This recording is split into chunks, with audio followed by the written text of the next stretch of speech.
Some viewers may find the following video disturbing. Viewer discretion is advised. Yeah,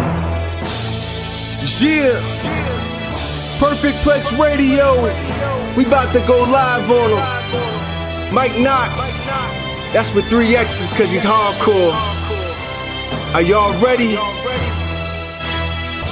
We about to give y'all something special.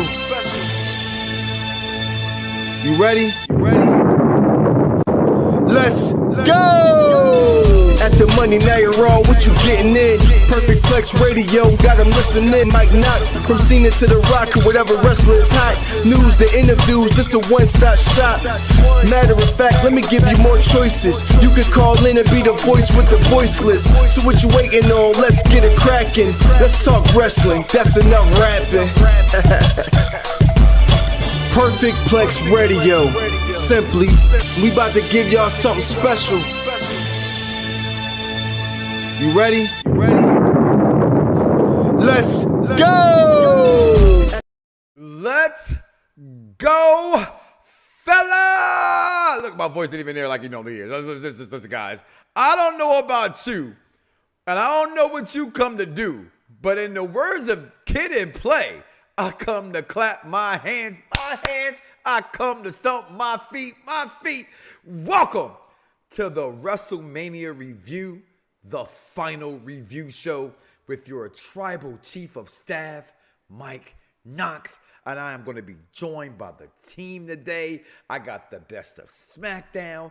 I got the best of the fill-in on Raw, because I don't know who really runs Raw. Like, Jeff's always there. Vinny's been filling in. But it's Chris's show. But Chris has been working because, WrestleMania came. And it is not a cheap thing, people. Trust me. I took 5 people. There's nothing cheap about WrestleMania. So he's back. But today we're going to be joined by Vincent, LaSpada. We're going to be joined by the Z. Y'all know him as Dycez. And we're going to talk WrestleMania. But today, oh, my brother, I'm just going to testify like this to bring him on. What's going on, Dycez? Yeah, fam. Yeah. You know what it is? It's a glorious week. Yeah, because it's been big business. No AEW. Big business. WrestleMania weekend. The whole week of pro wrestling the past week on Fuego. You got you got Smackdown. You had the Hall of Fame. Then you got Stand and Deliver. Then Mania Night 1, Mania Night 2. It's your boy, a.k.a. the Z is Solid, a.k.a. the host of the Smackdown Penitentiary. Catch that every Saturday, a.k.a. Big Champion, champ for those not in the know. Look at it. Now respect. Welcome to the Smackdown Penitentiary. Today, I'm so hyped today. Let's talk about this Mania, man. And today, like I said, we're going to be joined by Vincent LaSpada. I told him to check in a little bit later. He should be joining us shortly. As you guys who have followed me all around, I appreciate you. Make sure you continue to do the same thing and follow us around. Like, follow, subscribe. Smash that subscribe button as we are live right now. Tell a friend that you're listening to the most intelligent wrestling fan show out there on the nation. I used to be radio. But then podcast came along, so shit, now I'm the best damn show on radio and podcast. So how about that? The show, the pros, Ayatollahs, and rock and rollers all listen to as well. So, and for The Rock, if that's okay with you guys, I got that Terramina. Let me take a shot. Yeet. Oh, we shot. Oh, no yeet. And we're going to break down this WrestleMania XL, larger than life, if you will, so to speak, okay? Because, a lot of things took place this WrestleMania, so I'm just going to go ahead and just get into it. If we can. Let me get this on the screen. I got that on the screen. Okay. Let me go ahead and back this up. Back that thing. You a big, fine woman. Want you back that thing up. You a big, fine woman. Listen, so before we actually get into the show of shows with the host of hosts, us, what was your take? I asked you first because I was privileged to be part of WrestleMania live. I've now watched night 1 and night 2 on television. And one of the things I actually watched about an hour or so ago was one of my favorite matches, and we'll talk about it more in depth, and Sammy and Gunther. But the crowd on TV was screaming, "Let's go Gunther, let's go Sammy." That did not echo throughout the entire arena. A lot of times you feel that echoes throughout everybody singing and everybody saying it. That was not the case. So for me, watching it in person is always different than watching it live. It's on television, that is, right? You're privileged to way more interaction and understanding of the show. And fourth night, as we are joined, like I said, guys, he is not late. Okay, he is on time. Vincent LaSpada, welcome to the program. What's going on, guys? What's going on, brother? Mic volume, powerful. Powerful as hell. Right off the final night of WrestleMania, and I tell you what, this was WrestleMania 40, the biggest WrestleMania of them all. But I got some complaints, and we're going to get into that in a little bit. Everybody has complaints. It's professional wrestling. There wouldn't be wrestling if we didn't bitch about something, right? So, as I was asking Dice, and I come to you after him, just real quick, just the initial thoughts. Let's save everything for the matches and how we break them down, and then final thoughts. But just your initial thoughts coming out of the night 1 and night 2 combined. What was your take? Because for me, again, being there live is different. It to me was one of the biggest WrestleManias of all time. Okay, I think it was perfectly booked. I liked every. I keep it right there. Dice, your thoughts, just real quick of night 1 and night 2, your overall thoughts of the event. You know what? Both of these, I think both nights had the matches in the spots that they were placed were perfect.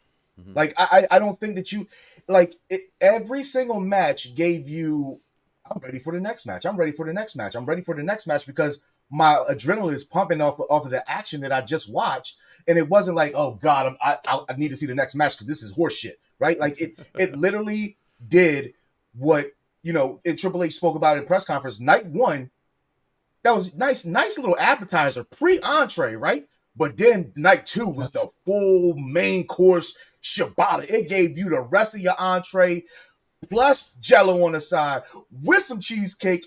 Thank you. Listen, the only gripe that I had, I don't know what the hell the crowd was saying during the Bayley match, but we'll get into that. Okay. Well, there's always room for Jello. Bill Murray told me that in Ghostbusters 1982. Vinny, your take on night 1 and night 2? I'm going to say I think night 1 was way better. I know Z was talking about Saturday was the appetizer, but I'm going to flip-flop it. I think Sunday was the appetizer. And I think Saturday was the main course because I'm going to tell you what, that tag team match, I'm not going to say it was the biggest tag team match of all time because I'm going to leave that out to the one I keep talking about. WrestleMania 2. I just don't think that WrestleMania Night 2 had its spots. I mean, I don't want to get into it as much, but I'm just going to tell you, I think Night 1 had the matches. I think Night 2 started out fantastic, and with that title change twice, I think that set the tone for the rest of the night. But I'm going to say I enjoyed Night 1 better. How old were you when WrestleMania 2 came out? I'm just curious. I wasn't even born. Okay. I didn't think so. I'm being honest. I wasn't even born. I was like, yeah, you can't be that much older than me. That's what I was thinking in my head, like, okay. But we all have our own opinions, and we're going to be shared and respect them and honor them, okay? So let's go ahead, guys, and get into, let's say, night 1. As it opened up with Rhea thickly taking on, which we all find out now, Becky Lynch, who was sick this entire time. Y'all know me. The biggest things about WrestleMania are the intros. This is where they pull out their own money. WWE don't pay for this shit. They do it themselves, right? So they pull out their own money. They want to look fancier. They want to look fancy. And they did that in Becky Lynch, the man. Let me say this, y'all, being in the building. As my daughter watches, as my daughter listens to this program and loves female wrestling, I love her for that. She don't like Becky Lynch, and I kept saying, and even going into this pay-per-view, Dice, you've been here on this program, my backstage producer, along with you and King Vaughn Jr., 720 on the Twitter, who's at Bible study tonight, so we're going to give him that respect of letting him be off tonight. You know what I mean? But y'all all were like debating, why is she in this match? Why is she in this match? I kept saying, she's the biggest star in WWE. She's the biggest female. That crowd didn't think so. I'm telling you right now, Becky Lynch did not get a pop in front of people. It was deafening how much mommy was over. Like she is the villain, right? She is the bad girl. She is the antagonist in this whole scenario. But the crowd went ape shit nuts for Rhea Thickly. I'm gonna start off with you, Vinny. Your take on this match, opening up WrestleMania and the match within itself. Well, I got to tell you, I really enjoyed this match. I know what you're saying about Becky Lynch. I did hear the crowd. I wasn't there live, but I can hear somewhat. Are you sure? Because Jeff be deaf as fuck. Jeff be like, they didn't pop for the Usos at Royal Rumble. I'm like, what the fuck was you watching? What are you talking about? See, right? He will not let that go. He will not. I can't let that go, yo. Because hey, all you gotta say is yeet. That's all you gotta say is yeet. yeah, it goes crazy. No, Mommy did great. I'm gonna tell you this. I was very, very surprised that this title didn't change hands, and I'm gonna tell you why. As much as they pumped her up, all the publicity, all the shows, putting the book out right before WrestleMania, I thought this went hand in hand in winning that title. I really did, but I was wrong. And I'm gonna tell you what. I think Mommy at the end of the night, she looked fantastic. I mean, to the ring gear, to just bam. I mean, she had the whole 9 package, and she deserved to win. She looked good. She looked incredible. And Vinny, and I'm not the biggest rock and roll person. I know that they said it's her favorite band, and normally She put them over like I like entrances, right? Intros. That's I just said it. Those are my thing. She scared me in this intro. I was like, I've always said this before. Rhea Thickly is Rhea Thickly, and ain't nobody, including my wife, saying we're kicking her out of bed. However, she a little scary, yo. That's all I'm saying. Well, Mike, I'm also going to say too is I like how she's changing her look. Mm-hmm. I like how when she started with the Judgment Day, she was this badass, with the spikes and the scariness. I feel like she's slowly but surely coming into the Rhea Ripley that we know and love from NXT. And I think she's starting to come from that heel back to babyface. Everybody's loving her. And this is what's going to pop is, now she's letting her hair down. It's not short anymore. She's going for the look and that she came with. And I love it. I absolutely love it. Dice, your takes on this match, this intro. Look, I mean, that's what I'm trying to figure out, because Dice, I mean, you're home watching them, and even I've come home and watch it.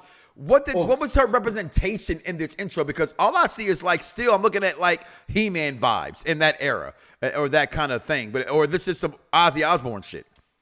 You talking about Rhea, right? Yeah, Rhea. So Rhea, the story is she always wanted that was her favorite band in Australia, right? So she wanted to do her dream and get them over there. So she paid them. She paid for their flights to get over. And honestly, who said it? Jeffrey G. Yeah, they had the same fucking type of makeup.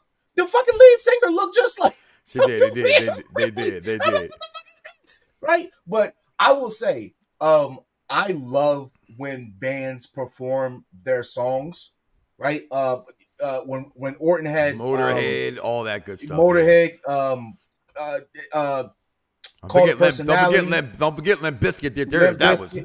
Call the Personality was a little bit off because his timing was off, but still you love the song, so it doesn't matter. But you can clearly see that she was into it. One of my favorite live band performances of somebody's theme music. But getting into this match, I saw somebody in the chat said, the match was okay. I thought the match was great. It's how you want to come out at Mania, because you got 2 over stars, right? And the fact that Becky was pulling everything out to try to get Rhea out of there, and Rhea was just taking it and giving her more. Take that. Take that. No all Diddy. All Diddy. All Diddy. All Diddy. Yeah, all Diddy. But I will say that I think the right person won. Oh my Lance. Listen, I've never in my life. Come on. I've never in my life been so enamored with Gothic in my life. The only other person was homegirl from The Craft. Really? The one that was in the chick from the Water Boy? Yeah. You are weird. You are weird. I'm telling you, man. Listen, I'm telling you. And Rose McGowan give me goth vibes. She could put a whole jawbreaker in her mouth. Like, come on. Like, I feel like Rhea could do the same thing. But you said there was no pop in the arena, right? Oh, that's a commercial. You said there was no pop in the arena for Becky, right? So Not In the your biggest. opinion, It's 72,000, but it was very small. Would who we were clamoring for in Nia, would I she don't have know. gotten a bigger pop? I don't think. I think Mommy's so over. It didn't matter who the hell she was going Well, against. I'm not saying. Well, you're saying No. Becky had close to no pop. I'm saying, would you be? Do you think that you would be able to hear a pop? That's what I'm trying to say. Nia? That's what I'm trying to say. I think Even with the run that Nia had, everybody was that run so was- pro Rhea, it didn't matter. You know what I'm saying? And like Vinny just said down there about, you know, her going back. Again, I'm not saying they would never turn her face. Like I think about Bianca Belair. I think Bianca Belair never goes face again. Rhea isn't a face. She's just, that's the world of wrestling that has changed over the last 15 years. They don't give a damn who's face and who's heel. They're going to like and cheer for who they want to cheer for regardless. You know what I mean? And Rhea's definitely character is a heel, because that was the conversation in the arena. Like, well, is she heel? No, she's a tweener, but no, Judgment Day are heels. They do heel shit. But Rhea just comes off and does things that fans like. Like, all you kept hearing in my section was, we want stink face. You know what I'm saying? Because dudes is horny and don't get none. Right? So, this has to you're welcome. Just already got to walk off it. 15 minutes into the show. This match, I think it did deliver it, but it wasn't the greatest. Right? It wasn't. I'm not sure if that was Rhea being sick. I mean, not Rhea. I'm sorry, Becky being sick or what. I'm starting to see changes in Becky Lynch's wrestling ability, and not her ability. That's the wrong word. I don't know what's going on with Becky Lynch lately. She's just not the girl who I remember her being when she was trying to get that title before she became big time Bex, before she became the man that was showing really good wrestling prowess, who she didn't have at all, like a Bayley or like a Sasha Banks or a Charlotte Flair, I'm not going to do that right now. It's coming. Y'all just wait for that. Greatest of all time, Charlotte Flair. She doesn't have those things, but this match just didn't, for me, it was just okay. It was okay. A winner of this match, though, Rhea Thickly, being still the women's champion. And I'm with you, Vinny. Right choice, right person won. Becky shouldn't have won this match. You know Rhea's what? I also gotta say, I hear what you're saying about, you know, but Becky's not performing the way she was. And I'm going to tell you, I think Becky's performing, and you guys might disagree. I think Becky's performing a little bit like when Ronda was going out. When Ronda Rousey was going out. It feels like she's on her way out the door for some reason. Well, I mean, listen. I mean, you got to think. You know, she's probably in her late 30s, early 40s. You know, she has one kid. You know, they're both on the road. You know, Seth's with the champion. You know, she's coming off the book tour. There's probably a lot going on. I guarantee you, the next couple of weeks leading up to the months of Backlash, I feel like you're going to see a lot of these people drop off, because, you know, they were ramping them up for Mania, trying to get them through Mania, and now that we're done with Mania, you mean time off, or you mean leave? I think time off. I think there's going to be a lot of people leaving until SummerSlam, maybe Survivor Series. Time off. Yeah. I'm with you, and I'm glad you said that. It was in my mind as I was saying it about what I thought about it, but that's what I was going with, Vinny. It's like she definitely thinks she has one foot out the door. It just feels, you can tell when someone's milling it in, so to speak, right? And I've seen Becky wrestle so much better than that in the past that definitely took me there. But Charlotte Flair is the greatest women's wrestler of all time. Tell me when I'm telling lies. Oh, I got some giveaways, people. I got some giveaways. Y'all get ready. It's time to up this thing up. I didn't go to WrestleMania and come home empty-handed. Just know that. Okay? But then we get this ladder match that, frankly, I'm going to be honest with you guys, being there, I didn't see half this shit. I had to come home and watch it, okay? Because when you're at WrestleMania, you're not privileged to the camera angles you get from watching things at home on television. So watching this there live, I wasn't that impressed with the match. I come home, it's okay. And that's funny because, like, I like to think to myself, I want to come here and make this thing sound all rosy and cheeks and, you know, and make it sound great and all that kind of stuff. But I'm always a realist, and I love ladder matches. I've been begging for ladder matches to come back to WrestleMania. I finally get one, and this was the bullshit they give me. I'm just being honest with you. This was the bullshit they gave me. But coming out, let's just like Generation X, Triple H and Shawn Michaels. No shit. You will never be Shawn Michaels. Just give it up. Meanwhile, or first of all, I feel shitty that they all had these. They didn't even have a half an entrance. They had a quarter of an entrance as all these guys came out. Okay, when you get the Rocky tribute to Creed, I thought that was pretty cool. A-Town Down Under, I think they're the future of the business. And these masks to me from Judgment Day, which is fire. Yeah, no New Catch Republic. They're not worthy of having an intro because even the company didn't give them enough intro. They gave them fucking R-Truth and the Miz's intro. But we got both tag team titles on the line. Okay match from my standpoint. I'm going to start with you this time, Zia Simon. Your thoughts on this match? You know what? I'm pretty sure I called this that, they were, I did say they were going to split the belts. Right. It happened a little different than I thought most people thought Triple H's boys were going to win out, and they didn't. So, I will say I thought that Xavier going back to the consequences Creed. Yeah. So that was I thought that was pretty dope. But again, I think New Catch Republic, for those who don't really like them or haven't been paying attention to them on SmackDown, they showed their ass off, right? Really good spots there. And then, we got some comedic relief in R-Truth. We're going to get that in a spot, and that's cool with me. Like this match did everything for me. Like it kept it going as far as the night was. There was a lot of action. And for a second, that particular spot that you have the picture on, like it looked like in some form that, Judgment Day was going to retain it. And I did think that they were going to retain for a split second. Like I did, but shout out to Grayson Waller for taking that bump. I'm pretty sure he banged his head on one of those rungs, man. Cause that was nasty looking, man.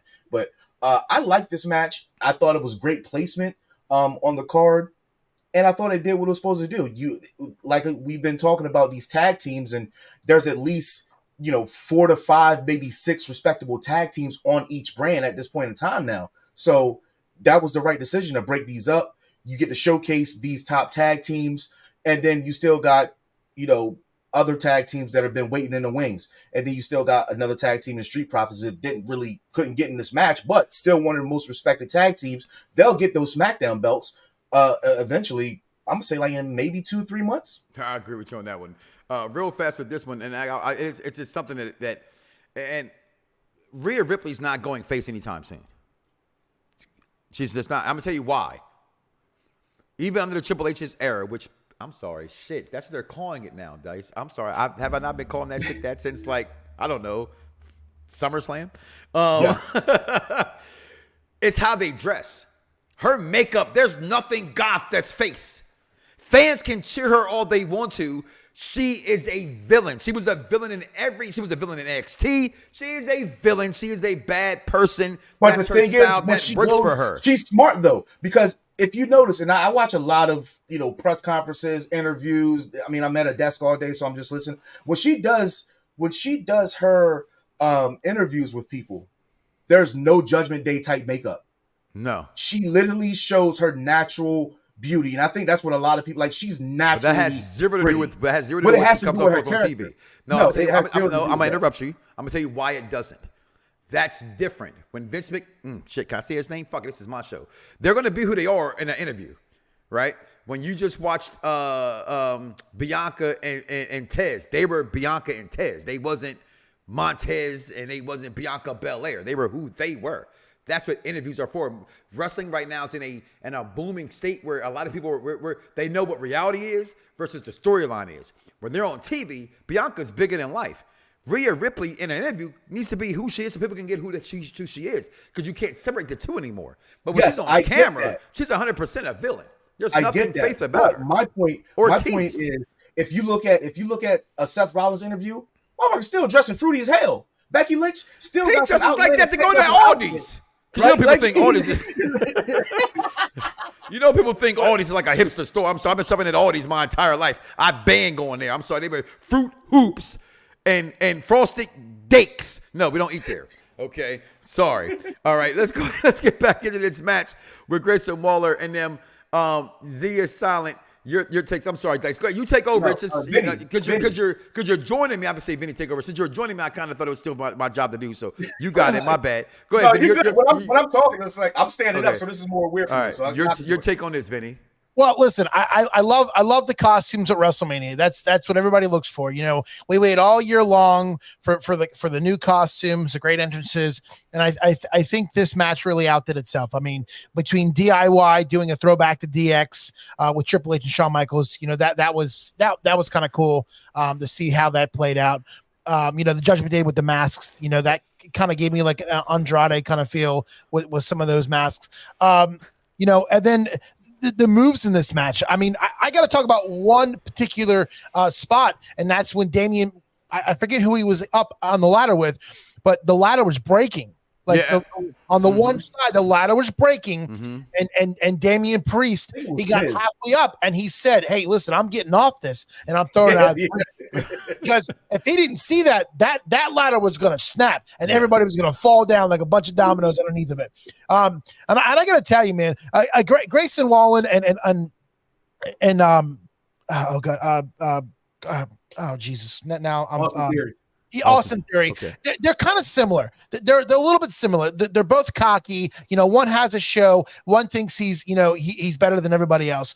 And at first I was kind of like, why would they make these guys champions? Why? And I gotta say, I understand why. I get, after watching the match, I understand why. I am a little disappointed that DIY didn't take the titles. I feel like they were ramping these guys up for months on end. And, guys are 10 years too late. Not 2, but 10 years. 10 years too late. I love Truth with his stupid spots. Yeah. I really thought it would have been funnier as if Truth set the ladder up and he went to the secondary belt hanger that had nothing to try to grab those titles. I really thought that would have went over well. But I'm going to tell you what, he only had like one spot where he pinned somebody and thought he won. But then they really made him at the end. They made him be serious. And even if you watched him on Pat McAfee on Monday, he wasn't funny. He was R-Truth when he came in, the serious R-Truth. And I honestly think now that he has the titles, you're going to see some comedian, you know, in him still. But I really think they're going to try to change the ways because. Did you see Wrestemania? Because I did. That was nothing like real or serious about that moment. He comes in, he's like you say, going back to the match. That's one of my favorite parts was the whole 1, 2, 3, and the fact that the crowd knew he was going to do that shit, right? So the crowd's like, "Cat ones, yeah," they're cheering for him as he, doesn't win shit. You know what I'm saying? And hit one of your points, like, and I go right back to you with that is Theory and Grayson Waller are 2 of the 5 futures of this company. Just going to say that. They are the future of this company. They're in that future package. Put any 12 in there you want to put in there, but they're a part of the future. They're young. They're athletic. They're spoken well. One speaks better on the mic than the other. One wrestles better in the ring than the other. One's physique looks better than the other. But together, packed, like I don't think they're going to keep the belts very long. I do think that's a Street Profits thing to take at this moment. But I like both those guys, and I like that winners of the outcome of both matches. Go ahead, finish your last thought, though. I'm sorry there, Vinny. No, and then the new Catch Republic. I know they're trying to build these guys up because I'm glad they switched Butch name back to Pete Dunne because to me I think the whole Butch thing was stupid. So it was good to see him back. For he's been doing it for a while, but it's good to see him back in his natural habitat. And the last thing I have to say is, I really, as much as everybody still, chants New Day rock, I really do think the New Day is coming to a point where, they're slowly but surely, they're being used. It's like the New Day's enhancement talent now. Yeah. But it's like, R-Truth for the longest time. We didn't see R-Truth. We saw R-Truth backstage. We saw him with the 24/7 title, racing around everybody else, but when he came in, everybody loved the what's up, and as they grow, we see changes here and changes there. So I'm glad we're seeing familiar faces. And this match did it for me. I mean, there were some spots that I thought could have been better, but for a ladder match, I do agree with you, Mike. I feel like it could have been a lot better. But hey, this is what we got. Yeah, this is what we got. and it's what was going to be there. But I had to, excuse me. Again, going back and watching it on TV, which you guys had the benefit of doing the first time, I actually thought it wasn't so bad as it was when I watched it in person. But it still wasn't the best match. And I think ladder matches, when they're in this many people, the best thing is to just have all the big spots, right? And one of the things you also touched on, which clearly why you're an intelligent wrestling fan, when sometimes you're on AEW, I'm not sure about that, but you're displaying that you do have it inside of you. Watching what what's the big dude, the senior No Money in the Bank, now your new world champion, Damian Priest. Watching that ladder was, that shit was gonna fall. Okay, so that needed to happen. So before we take a break, I want to talk about this match right here, which was, let's be honest, this was the bathroom match. Why? Because I got up and went to the bathroom when this match started. It's the match that I knew was going to be the way that it was. In the UPR, picks, I didn't pick this. I just want to just say this to those who win this thing all the time. Barbara, hey, you, Willie, Steeman, Beeman. I'm talking to your punk asses. Because I don't pick like, who's going to win? I pick like who I want to win. And I don't think you won, Dycez, because if you look at the records, they have not been tallied up yet. I think we all tied. For the record, just to be honest. No. You did not vote, period. So no. First of all, you were not. First of all, you were not there. David's stupid ass. Yeah, talking to you, David Sanderson. His stupid ass waits until we're in the building and say, "I finally put him up." Inside that building, you couldn't vote for shit. So if you look at what I put winner, and it came through. And if you could see the timestamp, it's what matters. Okay, but either day, here or there, I was there. Night one, I had a clean sweep night one. I lost one night two, and then that's not important. Willie says, "Oh, I won because I got the bonus question." You got like 3 wrong. I got 1. What are you talking about? You lost. Hold on, he retained? When did he win the first time? What do you mean I won the last one. You won Rumble? I won the last one. Yeah, you win every one I attend. Just let that be known. That's all I'm going to say. But entrances were amazing. Dom should have won. I mean, God. Give me a second. Yeah, okay. I'm sorry. I got lost in her for a second. And then Selena Vega and that turncoat Andrade. What a bitch. Okay? Want you to know that. Andreas, you a bitch. And you're only on this card because your wife, Charlotte Flair, is coming back soon. Then we get this match. I mean, I get when you come to Smackdown show on Saturday, you're going to hear Vic go, and speak Spanish. Right? I'm not going to try to speak it. Okay. I don't even know what the fuck is going on. He's going to start. I thought Rey Mysterio and Andrade and Santa this leading Dom being kicked out of the Judgment Day. On Monday, we thought possibly until I think night 2 came in and he won the title. So that kind of changed. Because remember, in the first press conference from night 1, Rhea Thickley was not happy. She was like, hey, the boys did not show up tonight. I'm the only one that won. We're going to have a conversation and talk about this thing. And then day 2 happened. But overall, I just wasn't, like I said, most of this match, I was there spending too much money on chicken and Pete's like an idiot. Here's the thing, people, you go to WrestleMania. You say to yourself, I'm not going to spend a bunch of money.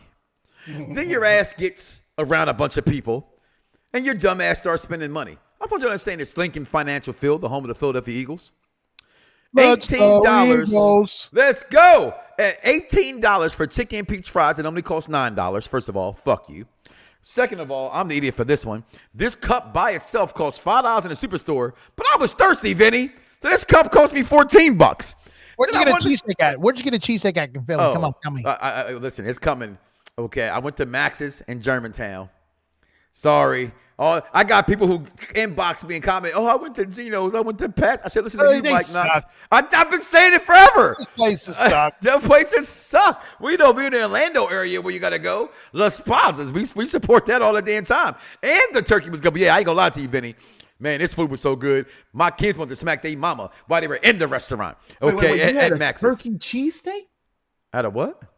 When you say a turkey? You had turkey cheesesteak? Well, I had a bunch of food, bro. I walked out there with like 4 that sounds like some shit there, bro. I would have tried that motherfucker. Their whole was like, I want to say 32 inches. You know what I'm saying? For $23. And they cut it up in 5 pieces. So like each person can have like a more than a half a cheesesteak. And we brought like 4 of them shits. Okay. Fly, Eagles, fly. So they're on this match on the road to victory. Fly, Eagles. Listen, they pissed me off during this match because Dirty Dom was supposed to win this fucking match because his father, who's a fatherless bastard, stole it from him last year when he whooped his ass in front of the world. You embarrassed yourself by whooping him, and now you're going to pin him again? Why? Because my Eagles came out there and helped you? Bullshit. I hated this match. I went to the bathroom, and I'm glad I went to the bathroom doing this match. Dycez gets out and walks out because his team had a song, but they're no longer in San Diego. So now they don't have a song anymore. So I'm going to start with you this time, Vinny. Your take on this match and the LWO winning and being victorious with the help of the 2 Philadelphia Eagles. You know, I mean, it was a surprise to see Lane Johnson and oh God, now I'm forgetting his name. Lane Johnson and Jason Kelsey. Yeah, Jason Kelsey.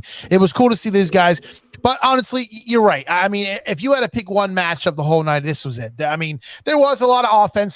There was some good matches. I mean, good moves, and there was a lot of flips and turns and things like that. But I honestly feel like this match was this match put together was rushed. There really wasn't any storyline. I mean, everybody was turning on each other, and then, this was kind of thrown together. So this is one of the matches where usually one of the women's matches would have been, hey, let's go get a drink or let's go to the bathroom. But this by far was the match. To go to the bathroom on, right? Oh, yeah, of course. Yeah. You know what's weird? Shout out to my intelligent wrestling fan, my daughter, who's like all of, I don't know, fucking 13 years old, who be knowing what bathroom matches be to go to the bathroom on. Okay. I'm just saying, shout out to Michaela Wonders. Make sure y'all follow my baby's YouTube and what do you call that shit they be using? TikTok pages. But Dycez, your take on this match with the LWO. And I'm like you, who put that up there? I think it was Jeffrey. I definitely thought Carlito was going to turn because he should turn. The fact that Rey Mysterio was so easily persuaded by Andrade to be in this match, I thought was bullshit. This was politics. And as much as I glorify Triple H and what he's done, he does some fucked up shit to people. Nia Jax should have been part of WrestleMania. And Andrade does not deserve to be part of WrestleMania. The man was just wrestling it all out or whatever the shit that was a couple months ago. That's all I'm saying. You should have put the people. You brought Carlito back to do what? To spit in the face people don't want to be cool? Watch out, like you might have to duck because you're not being cool. Your take, Dycez. Yeah, Mike, you are that Joaquin Wild spot crazy. They launched the shit out of his ass. Like, woo! And, they always launch his ass. Pause. No Diddy. Jesus. No Diddy. Oh, Lord. We're going to get censored today. Yeah, well, we've been censored. Listen, they be watching. I will say this, for this to be, is this Andrade's first Mania? I feel like it is. Maybe he was on a pre-show before, but I feel like this is his first Mania. I think it was cool. It was a good moment for him being there with veterans. And fuck Dave Meltzer, who said that Grayson Waller and Adam Thurber going to get released. And now look at them. Okay. Goofy. Some bitch. Go ahead. I'm sorry. And everybody knows you watch the Smackdown review show, a.k.a. the Smackdown Penitentiary, every Saturday at noon. Welcome to the Smackdown Penitentiary. Sorry, I just like doing it. But everybody knows I'm a huge fan of Santos Escobar. We had the discussion that if you literally put Santos and Andrade in the ring versus each other one-on-one, I love Escobar. I think Escobar is way better in the ring than me. They are literally the second coming of Alberto Del Rio. Now, if you like Del Rio's wrestling a little bit more, you're going to take Andrade. But if you like Del Rio's character more, you're going to take Santos Escobar. So they both have things from Alberto Del Rio, who they, is one of the greatest that, of Mexican heritage. And he is. And granted, he is one of the greatest champions that they've had, but he was in a really bad era, like a really bad era that, just didn't go for him. But this match did everything that it was supposed to do. It did everything that we thought it was going to do. Ray got his ass whooped by his daddy again. Dominic got his ass whooped by his daddy again, right? And then Andrade gets a good showing because his wife isn't there, so there's a flare there somewhere, right? And then Santos Escobar in his first Mania, it did the job. It wasn't boring. It wasn't over the top, but it was just good, right? Like I didn't call it a bathroom match, but I also like every competitor there. And why would you go to the bathroom when Zelina Vega is on your screen? Easy, because if you saw where I was sitting there, I couldn't see that ass anyway. Okay, so, Vinny, your take on this match, we took our first break tonight. Wait, I already talked about it. Yeah, you already. There you did. Well, in that case, guys, coming up tonight, after NXT, you'll see NXT review show. We'll be right back. Real quick, I'm going to read this. Stacks is a fraud wearing Louis Vuitton. Okay, listen, Jeff, if you're going to talk shit about Stacks, at least spell the name of the brand right. It's Louis Vuitton with a U, not an I, number one. And number two, not every mafioso needs to wear Italian anything. You can wear French, you can wear Spanish, you can wear Asian. You can wear any type of brand from other places. It doesn't have to be just Italian. Yes, they're acting as stereotypical Italian mafia people. I'm sorry. Every mafia person out there in the world only wears Italian name brand designers. No, they wear other stuff too. I'm sorry. I'm trying not to laugh so hard, but this was great. Like, I like how like you saw this comment and you immediately was like, "Look, okay, all right." If you're gonna insult somebody with something, at least spell it right. And that is not how you spell Louis Vuitton, because Louis Vuitton is with a U, not an I. I'm glad that you see. I would have never saw the difference here, and here it was. You immediately said, "No, get that out of here," because that's wrong. Loving fashion, I know. Well, first of all, Jack, you wouldn't know Louis Vuitton spell like anyway. Second of all, wrestling dog, you are right. That's why my ass I never comment on y'all shows because I ain't spelling shit wrong. Y'all make fun of me. Thirdly, guess what? I ain't wearing no South Pole. Okay? No, it is not okay to wear anything and everything. FUBU was not made for you.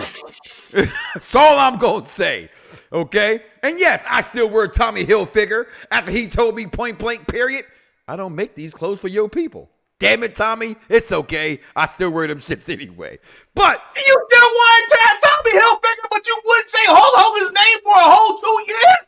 I only say it when I'm drunk. So let's not get.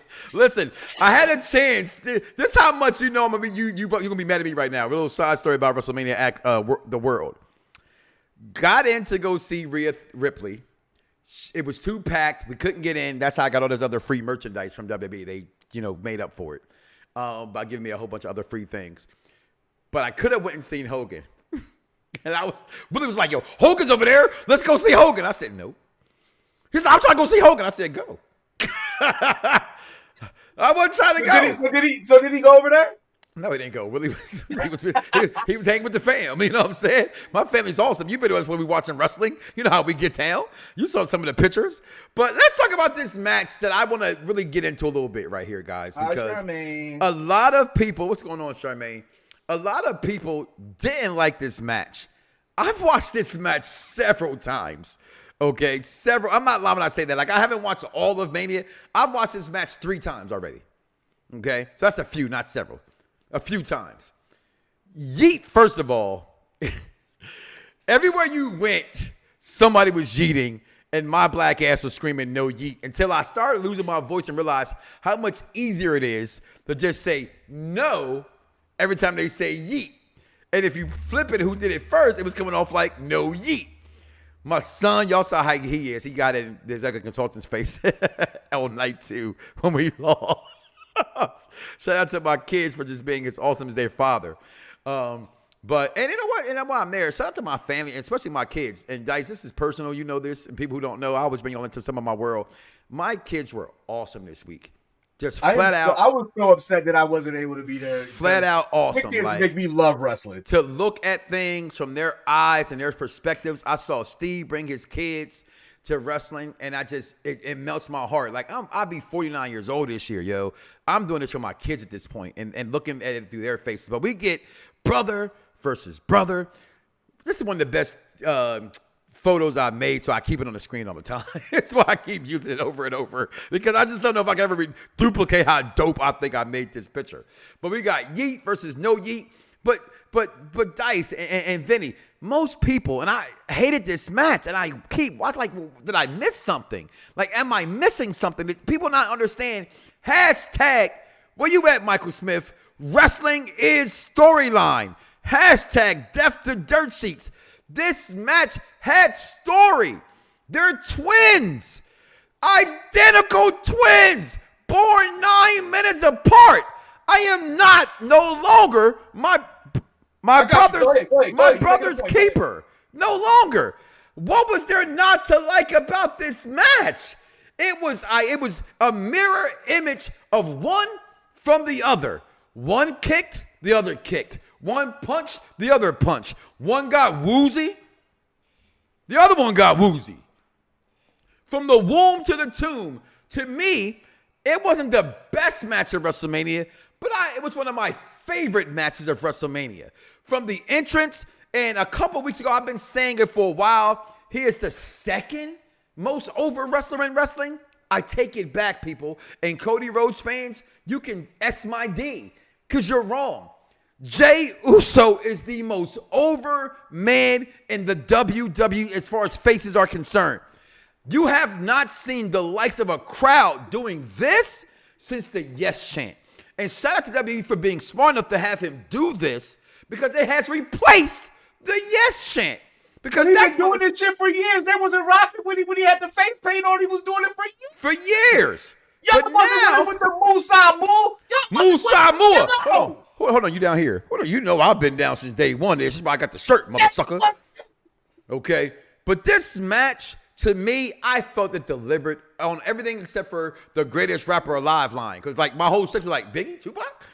It was weird. Then he came out, and it was whatever. It's Lil Wayne. If you're in that Lil Wayne era, you think he's the GOAT. I'm not going to debate that, which he's just not my GOAT. But somebody said who let Leo Rush on the stage to perform? Oh shit! Shout out to my uncle checking in. Talking about him when I get to night 2 as I hung out with my family night 2. But I absolutely love this match. I'm sorry. I don't think what'd it say? I'll let Vinny talk. You want to let Vinny go off, so when you get done, go to Vinny. Don't go to me. Go to Vinny. Oh, I was going to Vinny next anyway because you went first. No, Vinny went first last time, so I was going to you next. So I'm going to go to you next because then I know Vinny's going to go off. So I'll go with you first, Z, man. Z, your takes on this match, because I know you kind of echo my sentiments. Listen, everybody knows I've been down with the Usos since the face paint, since they came out in flannels with Tamina. And they attacked the Hart Dynasty. I've been with them for that long. I've been a Jey fan for that long. Once you could tell the difference between the brothers, then you can pick one. But I've been. Which one are you? I've been a fan of that promo. Yep, that promo. The right hand man. Like, come on, I've been a fan, right? And we've always had this. You think Jimmy's better? I think Jay's better. No. Let me just say this that's a big clarification I have to make. I don't think one's better than the other. That's absolutely me just being a wrestling fan. I am a fan. I'm not a fan of. To me, you can't choose. Can you say what you said definitively is one over more than the other? Absolutely. But who made that happen? Your tribal chief. Neither one of these guys would be important solo-wise without Roman Reigns. So I just hated the fact that wrestling fans quickly was to shit on Jimmy to go to Jey. So I didn't say, you know what? They're going to go to Jey. I'm going to go to Jimmy. Plus, one went to blue and one went to red, and I rock red. So I was just team no yeet for that reason. But I, as I say all the time when they come to wrestling, I don't like the bloodline to fight. I don't like these brothers to fight. I want them together as a unit. It was sad to see, but in wrestling terms, it had to happen. And so I chose a side, and clearly the wrong side won because Jey already is over. Jimmy got no crowd reaction at all. I was there, even on TV, okay? See, Jeff, you can say that, okay? But so I just think, Jey is, Jey overrated? I mean, that's saying the Usos overrated. Again, this match shows you they're one and the same. That's what this match psychology was. They were one and the same. Go ahead, Dycez, we can get out of here. My bad, I talk too much. You good. So I want to focus on this comment because if you couldn't tell the story that was being told, I will tell you to go back and watch Brett versus Owen, right? Don't compare. So that, if you look at, I am comparing it. Not in that ring because you guys would fix it. Listen, Brett Owen in that ring was. Listen, well, I've got the ingredients if you let me cook, right? So if you're comparing brothers that are damn near the same, right? if you want to look at Brett and Owen, suplex machines, submission machines, they both had it. If you look back at that match, it was a technical showcase. Mm-hmm. This match, these guys are strikers. The Usos are strikers. What did they do? They struck. And anything you can do, I can do better. That's over it. and over, over and over. Look at all the brother matches from Mania. Look at Brett versus Owen. Look at what Jeff and Matt sucked. It definitely sucked. But it's on the same. They're all telling the same story, right? And this is little brother versus big brother. Right. And little brother has surpassed big brother in a sense because he's more popular, because he's over, because he's taking more abuse from Roman than Jimmy has. Right. Like Jimmy took the abuse and then he came right back. Jay took the abuse and left. Right. So the story in the ring from what I got. Right. It's about growth as a brother, growth as a human being. Get your ass up. Yeah, he's like he's talking to him. I'm gonna beat your ass. I'm gonna beat your ass. I'm gonna knock the D out your ass. Like the little brother is now telling the big brother this, right? So now the little brother, in a sense, has he's stepped up to big bro, saying, "I'm on your level now." Because if you look back of when Jimmy turned on Jay, when Jay went off in his promo before he super kicked Roman, he always said, "I'm trying to keep up with your ass." Mr. Prom King, most likely to succeed. Yeah. It all goes back to that. So that's the story that's coming full circle in that ring. And if the match wasn't good for some of you guys, that's okay. Because there's always room for Jello. This isn't done with those guys. I love that you use my line. I love it. There's always room for Jello. Jello. See, wrestling doll I can spell. Go ahead, Vinny. And people waiting for you, please. No yeet. That's my baby. No. Yeet! Listen, I'm gonna break it down. I'm gonna break no it down. Yeet! No! I'm on air. Shut up! No! Jeffrey, you don't want EC to chime in. Please. We don't. Go ahead. Listen, let me be frank. I'm gonna break this down like you're Vinny. So go ahead. I'm gonna break this down like an ice cream sundae. Okay, every rock band goes through a split. Bon Jovi went on a solo. Motley Crue, Vince Neil went on solo. So what I mean is that they have to have this match. These two brothers to go at it. This, to have this storyline to come full circle, to come together. And I feel like this match had it all. You had the ups, you had the downs. I mean, you had the super kicks against the super kicks. And there's always one brother that goes further in life. And we talk about the Hardy Boys. We talk about Jeff. Jeff went further than Matt. We talk about Bret Hart and Owen Hart. Bret went further than Owen. So what I'm going to say is listen, I'm going to go with Yeet because I do. Yeet! I'm going to go with Yeet. No, Yeet! I do feel like Jay has this going for him. He does. He's way over. And I'm going to tell you this, for him to separate from the bloodline, he had to do that to get in this spot. He is the biggest thing going right now. His merchandise is blowing off the shelves. I mean, you can't even go on WWE.com sometimes and get the Yeet sunglasses, the Yeet shirts, the hats, the sweaters. Vinny, no bullshit. I'm at WrestleMania, the Superstore, and I'm like, shit, that motherfucking hoodie's fire. Like, it was like a regular like cotton hoodie, but the Yeet was out like a rug.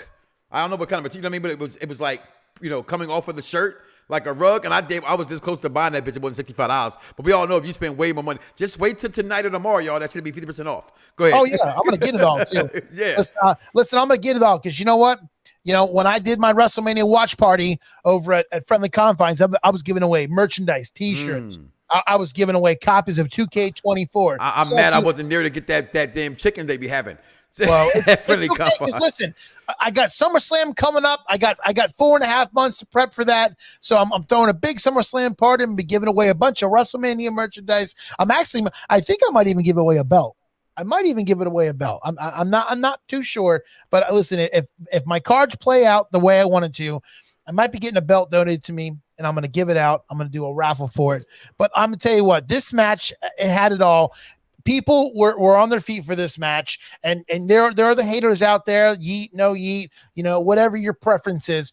But at the end of the day, this match told a story. It did not fall through, and now the full circle is that I feel like at right when we get to the bottom, just like Paul Heyman said, the bottom of the 9th, these guys are going to reunite, and it's going to be bigger than ever. I absolutely. That shocked me too, Vinny. Executive consultant's mad because a lot of people did not like this match. I was not one of them. Coming out, like the first thing said, "What do you like?" And everybody was like, "I didn't like this. I didn't like this." I love this match, and I did think the wrong person won. And again, not because he's the most over guy in wrestling. I just thought Jimmy really, really does need it more. But when you think of certain things in wrestling, I mean, it is what it is. Moving on is the handshake. There was nothing. I'm sorry.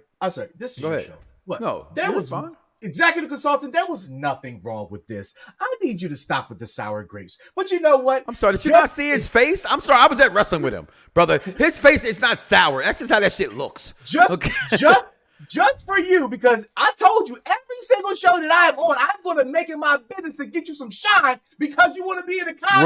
Where that? Ladies and gentlemen. Where that? Ladies and gentlemen.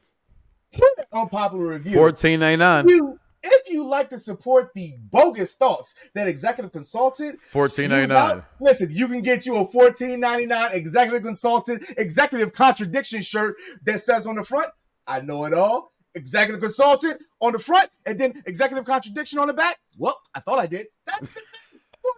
$14.99. He never knows what he's talking about. He's so flip-floppy. But you know what? $14.99, you can support the real ones. Well, let's talk about the B.G.M match, the black girl magic match that, again, guys, I'm sorry. I have 2 little black girls as my daughters, and my one oldest daughter didn't like wrestling until she got with a man. My wife always tells me dick over dad. So I guess I lost that one. You know what I'm saying? But my little one's still here. You know what I mean? And she loves her papa. Okay? And I love her for it. And this match was every single thing I didn't expect, to be honest with you. I didn't know what to expect in this match other than I knew who was going to win. Right? There's no way you're going to have Jade Cargill lose her first big match of the night. This was more about those girls winning than anything else. Shout out to Michael Cole talking about King Coda and how she must be brave as hell wearing that outfit, because I'm going to say something. At this point, it was Cole. And people can say all they want to, like, "Hey, Norman, not Osborne from TSA in Philadelphia, who's an asshole," when he says, "Where you guys from? You guys aren't from here." I said, "Yeah, I am. I just left." He said, "Well, when people leave, they come back." I said, "Only the idiots." Okay? It was cold. Vinny, you from Philadelphia. Are you leaving Florida for Philly? I was born in Florida, but I was raised in Philly. But where you live at? I live in Florida right now. That's my point. That's my point. Who the hell's going back there for that shit? Okay? They were like 53 degrees. No, it was 25 degrees. It was cold as hell. And Dakota Kai here. And that's the only thing that you better say about King Coda. No disrespect, because there will be no King Coda slander on any show that the Almighty is on. I literally said in a live beforehand, picking at Dycez, like, only if you knew who I was talking about, you to get it. "Oh, you complaining? But at least I'm here." And then by the end of the night, I called him. I said, "Yeah, it was cold. You won that."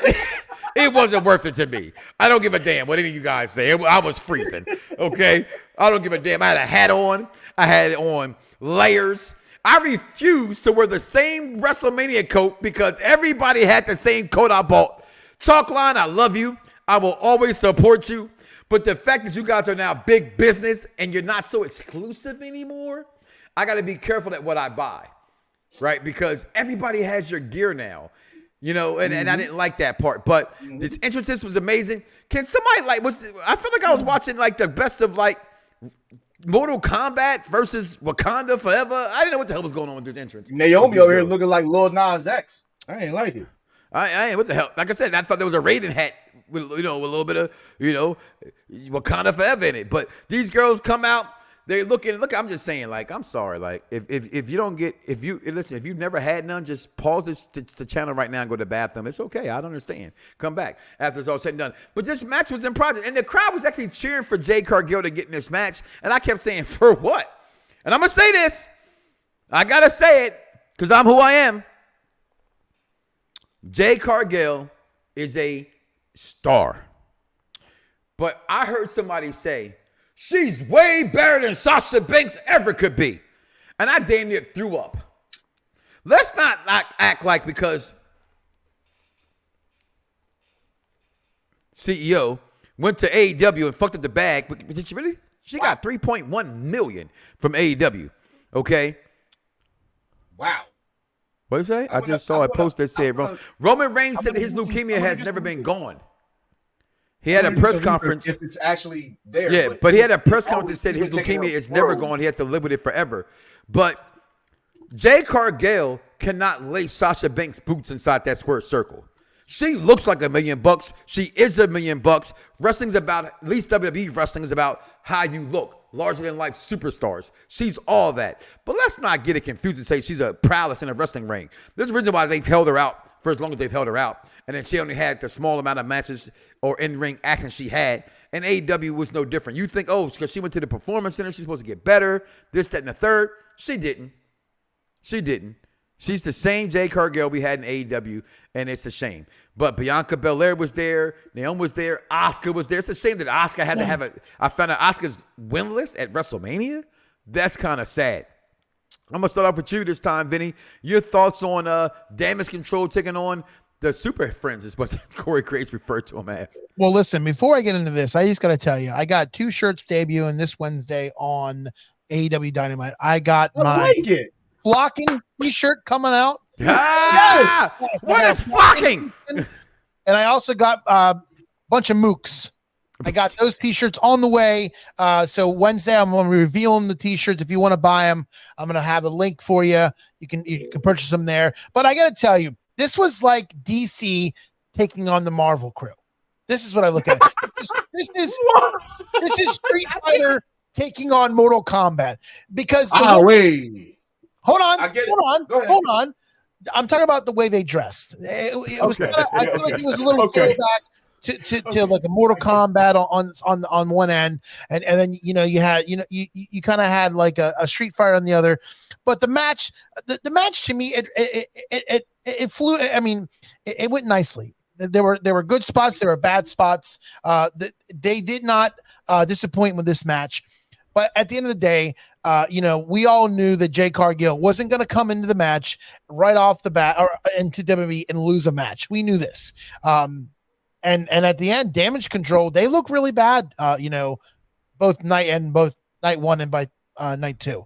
So, I mean, I feel like there's going to be big things in the future for Jade Cargill. I think Naomi coming back is a big thing for WWE. I think they're going to do a lot with her. And Bianca Belair, I mean, we know what she's capable of doing. I mean, she's the EST of WWE. So there's no much more that can be said for that. There was a question asked, who's DC, who's Marvel? I'm gonna clearly. Shut up. I'm gonna say Marvel was Cargill. No way. Marvel don't have no Superwoman, which is Jade Cargill. Marvel doesn't have no Bianca Belair. Listen, you take out the Phoenix. That's a powerful thing, okay? I get that part. I just said take out the Phoenix, right? I just said take out Wanda, but that's it. That's all I'm gonna say. DC overall, and I'm maybe stop. Don't make me pick. Okay, I didn't want to pick. Real fast, I realize the time I'm going a little too long here. Real fast. This is what you wanted. Shut up. Talk about this. Go ahead. I said. I hated it. Didn't care about it. All right, cool. Okay. Let's go bust some nuts over 3 black women. I'm over this shit. I'm sorry. As a black man, B.G.M. I am over this. Don't do that. Don't do that. Because as a black man who knows you asked me to be on show. As a black man. Now, I'm going to let you cook. But it's a Mike Knoxxx show. I'm going to let you cook. It's a Mike Knoxxx show. As a black man, you never support black people. I'm just being honest. You never support black people as a black man. You want to know why? The internet wrestling community, the black internet wrestling community, are the most annoying fans. It's not the internet, it's the black ones. These motherfuckers, they think everybody needs to be entitled to something, right? Like, before you saw your first favorite black wrestler, you watched fucking Hulk Hogan. That has something to do with it. That has nothing to do with it. Time out. If you're talking about representation, it's cool. Representation is cool. I don't need it shoved down my throat to remind me what I'm watching on the screen. Is it wrestling always shoved down your throat? I am talking about the representation. Nobody ever looks at a white wrestler and is like, oh yeah. You know, because it's their fucking world. What are you talking about? Of course not. No one says, oh my God, look at Hogan. He's at the belt too long. Or Bruno Sammartino. It's their company. Even Bianca said in the press conference, I want to get past the point where it's not a first. That's not their fault that it's a first. Okay, let me ask you this. A first is a first. You're right. I agree with what you're saying in totality, but stand on the fact that stand on the fact that we don't get those opportunities. We don't get the fact to be this or that. That's a fact. That's not an opinion. So yeah, do black wrestling fans go too fucking far? Absolutely. I would agree with you. But let's not understand what they're saying is still important. Black lives matter. Yes, it does. I'm not saying that white lives don't matter or blue lives don't matter, but they wasn't getting shot and killed. That's all I'm saying. Let's take the facts of facts. Okay, let's stop before we get a million man mark. B.G.M. That's the problem. Like, every single time there's a black person on the screen, now everybody got to rally behind it. Not every black wrestler, no matter if they made it on TV or not, is a fucking star. That's my point. I agree. I've never heard anybody say, "Well, you know, these Scottish people and Drew McIntyre, they're really coming up with representation." Nobody said it. Nobody. They had Roddy Piper, but nobody. Okay, we had Junkyard Dog. I never heard no. He wore a fucking chain around his neck as a runaway slave. What are you talking about? There it goes. You hold up. You know what? So I'm done with the thing, because we will never agree on that, right? But it was something that you said. It's something that you said in your comments, and I had the fact that you was like, wait, we're not on that part. Wait till we get to that part. But I don't know what I'm talking about yet. Let's go next time. I was gonna bring it up. So I know something about now. I will say this. Yes, this is great, right? But I don't think that I'm going to lose my mind over this, because y'all wasn't cheering for Naomi like that. Like a month and a half ago, y'all was talking about she's trash and she should have stayed in TNA. Now all of a sudden she gets two people that are projected to be better than her, and all of a sudden y'all busting nuts over it. There's a difference between they and them. Wrestling fans, not just black fans. Wrestling fans was ripping Naomi, not black fans. Wrestling fans. Don't let a few apples, like I'm gonna say his name, Jason Michael Campbell, who's not black, by the way, ruin your thoughts about somebody. You get what I'm saying? I'm quite sure I say some shit that you don't like. You still listen to Mike Knoxxx show. You don't like it. I listen because I'm a friend and I'm a supporter, and I am the alpha to your omega. But my point is, when we're talking about race, right? It's a very touchy thing, because the minute that I say that I don't like something black because I'm black, it's like. No, I do, because you never support Dice. You never support. I take it because I don't support the stereotype that we have to. Because you're from Lower Delaware. Let me choose. It's also a product. That's my point. Shout out to my man Micah. Micah Lee. You can't get mad at me because I choose to say I don't like this wrestler. No. Because I get on you because you know what happens? I'm sorry I cut you off. I'm going to move on. You know why I do that? Because when I don't like something, I don't say it. I don't, even if I don't like, up until 2 weeks ago about the Booker T incident with Triple H, I've never mentioned it on air in all the years I've been doing what I do. You know why I don't? Because when they do something wrong, I don't have to say, if I don't like it or I think it's whatever it is, I don't go against it. That's my point with you. I don't have to like it. I'm not gonna verbally come out and say, oh, they're wrong for that shit. Just let it live. It ain't gonna do with me. But I'm not gonna go against it. There are 3 black women, and not just the black women. Every woman this entire weekend did their fucking thing. Every single one of them. I can never say I've seen more best performances in women's wrestling overall than I've seen this past weekend. But the representation of having black women be in a main event status the way they were and be showcased the way they were as strong black women does not happen. And I have a little black girl who put in the comments right here how much it meant to her.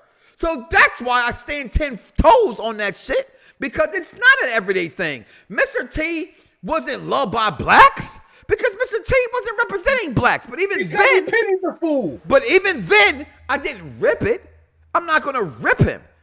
Junkyard Dog, was I not a fan of? Did I not have went on hard, remember them hard ass toys like this fucking big that didn't move? They were just in their poses. You know what I'm talking about? You put them in the bathtub and body slam them, right? I'm not saying I hate a Junkyard Dog, but even as a kid, it's up to KME. This man is wearing a chain around his truck running. That was what we knew what it was. The world has changing. Triple H and the WWE is changing. The world will no longer let you sit inside of something and know that it's bullshit. They move on from it. That's why, again, I'm going to move on. Her comment saying, I want this to be the norm. And that's what we're waiting for, where it's not the beginning anymore. But it still takes time. And taking time, anybody who thought Gable was going to come out here and interfere with this match just doesn't know Chad Gable. I think now, you're talking about Rhea Ripley being the one to turn face soon. No, I think Chad Gable's turning heel soon. I think that's way more obvious than Rhea. They've given you no signs in wrestling that Rhea's turning face. Zero signs. But they're giving you signs that Chad Gable is turning heel. And this match, the Ring General, last time Vinny was this quiet he was asleep. Well, you know what? When you get overshadowed by the Alphas and the Omegas, that's what happens sometimes. He better get the fuck in where he fits in. I brought him on the show to be Vinny. The Holy Trinity. You got to do it. You got to. I brought Vinny on to be Vinny. That's for sure. That's why I said, this is gonna be a great show. I got Vinny coming. Right, we've done shows together, but he is pretty quiet. I was a little shocked by that as well. We have to bully people, so you got to stop it and get in. But this match, first of all, that dude in the green shirt's pissing me the fuck off. Okay, he's in the fucking 2K game. Every fucking where he's in the damn middle, in the same seat. And do you think they're paying this guy? Do you honestly? I think he's getting free stuff. I really do. I don't think. I think after a while of you putting your own money into it, I really think you get perks from WWE for them helping you out. They do not. They do not. I know for a fact that he pays for AEW probably does. I know for a fact because AEW definitely does. But I know for a fact on both those things I just said that he doesn't. He pays for those seats. My man Mo King Mo _ Eden, belt extraordinaire, belt king himself. He knows him personally. He's spoken to this guy. He spends that kind of money. He just spends his money. I know how to get the front seat if I had the money to pay for it every single time. You know what I'm saying? It's not difficult. Once you know the section, once you know the city, once you know the stadiums, it's easy to get it. But I picked this picture because he never claps. He never cheers. This is the first time I've ever seen the man. On his face, I think it was the triple threat match with Logan Paul and Orton, but if you look at him, he just enjoys it with his face, like he's just watching. Like he's in admiration of what he's watching, which I can respect. But still, he sometimes he claps, most time he doesn't. I just wonder if he got 1,000 of those shirts that he stink. That's all I really want to know, because I met the Blue Meanie in person and he stinks. Okay, he got a whole closet of them shits like Doug Funny vest. This was my favorite match of WrestleMania. Of the night, like even more than a tag team match. I'm gonna tell you why night 1 and night 2 main events. Not saying they wasn't the best match, my favorite matches. I thought in the squared circle, these matches were completely amazing between Sami Zayn and the Ring General because I knew the outcome, but the way they performed, I to give some women some credit. Going back to watching Charlotte Flair and Rhea Thickly last year, I said it was a hard-hitting match, like watching Charlotte versus Ronda Rousey. It was a shoot match. This match was heavy-hitting. And this man, Sami Zayn, took an ass-whooping. But Ring General never talked so much trash in the ring. That's meaning the match wasn't going to go the way that he wanted it to go. I know they called this a dinosaur dropkick until I saw the replay. But this match on every level to me delivered. Sami hits him with the super finisher if you play WWE 2K24, which is amazing. Shout out to Gunther for being able to, when wrestling happens, it's a two-way street on how a match and how a move takes place. This was definitely something that the match took place. But shout out to Sami Zayn. He won this. And I knew for 100% that Sami was winning this match when I saw the Roman Reigns A&E documentary, when Roman gave him a shout out to what he was to him. And in that moment, it was in that moment you said, this man deserves all he did. You got to think what he went through the last 2 years. So I thought he definitely deserved this. I'm going to start with you, Vincent LaSpada from Vincent LaSpada's 2 locations in Orlando, Lake Mary and Orlando. Vinny, your take on this match? I wasn't a fan. I'm going to tell you why. I'm very disappointed in the way that they're using Sami. I think they're overestimating Sami They keep giving him the Intercontinental Championship. This is the 4th time he's held it. So my thing is, he's not world champion material. This is his coup de grace. He will never be world champion. Some people in wrestling, I think wrestling fans have to understand something. Everybody's not world championship material. This is not ECW. This is not, WWE before they had a bunch of people to be great in life. Certain people are just, I'm a Sami Zayn mark from day one in this company. I love Sami. Sami's not ever going to touch that world title. Well, I won't say ever, but it's more than likely not going to touch the title because it's just he's a mid-card guy. And it's okay to be a mid. Look at Finn Balor. Finn Balor will never be back to promise the way that he used to be, the way that he's being booked, right? Sami's being booked as the worker, the dark horse kind of guy. Dark horse, stupid video game. Go ahead, Vinny. I need a shot. Listen, I can name 2 people right now that I think shouldn't have been world champion. I don't think Rey Mysterio should have been world champion. And I got to go off. And I listen, I'm gonna tell you this right now, and you both are gonna look at me like I'm crazy. I do not think that Drew McIntyre is championship material. I don't. He lost his belt in 25 seconds. There you go. Off in 14. The reason. Or 11. He's a good wrestler. He can put one hell of a show on. But at the end of the day, I can't take this man serious after coming off the 3-man band. You know why I say, Vinny, the difference between the two is? No. You know why I say the difference between the two is, Vinny? Because, and I know you look at wrestling different than I do, right? But hopefully we can be on the same page on this one. Crack kills. Actually, crack doesn't kill. Heroin kills. I've always thought people got that kind of fucked up. Crack, you can smoke. You can smoke crack all day. But here's my thing, Vinny. Drew McIntyre looks like a star. He does. That's why I say in the world of WWE, he can be world champion. But go ahead. I'll let you continue to cook. Listen, I had a feeling that he was going to win it. But to me, I think they should have put somebody else besides Sami to beat Gunther. Because let's face it, in a real fight, Sami would lose. He would get squashed. It wouldn't have been a competition. So for Sami to beat the longest reigning Intercontinental Champion of all time, I think was a little shame. I would have loved to see somebody that actually Gable. You think Gable more than Sami? Just asking because that was what everybody was saying. So no, I don't think Gable over Sami. Okay, but I'm gonna tell you what. Last year's WrestleMania triple threat between Sheamus, Gunther, and Sheamus, Gunther, and Drew McIntyre. Yeah, that was one hell of a match. And I tell you this right now: if 2 of those men were in this match, in a triple 4-way match, I would have said this would have been a hell of a match over this. There were a triple 4-way. A 4-way match. I always fuck up shit. So when somebody else's fuck up, I gotta catch it. Go ahead. I think he pulled his mic out. I've done that plenty of times. Pause. I'm here. No, not you, Vinny. But I tell you what, at the end of the day, it is what it is. Sami looked great. He had some good offense moves. Gunther really tried his hardest. And we all knew the outcome. We all knew that Sami was gonna. I really did think that Sami was gonna lose this, but shout out to Sami. I'm glad that he did this in front of his family and he's been working hard over the last couple months. So it was a good match. I was just disappointed. I just think in the world of WWE, there's, as we call like your dues have been paid. Sami earned it. Sami, from what he went through with the bloodline, after the bloodline, last year at WrestleMania, in that crowd for night one, he probably had the second biggest pop of the night next to Jey Uso. Okay, yeah. He really truly is over with those people in that crowd. That crowd loves him. But Dice, man, you're taking, and I'm whoa. Whew, I'm right 8 o'clock is 8 o'clock. Yep. 8 o'clock's a really big thing if we hit that number. Go ahead. We good. Listen, we good. We cooking. Let's got the ingredients. This is what we want. I will say that I was extremely disappointed with this match. Mm-hmm.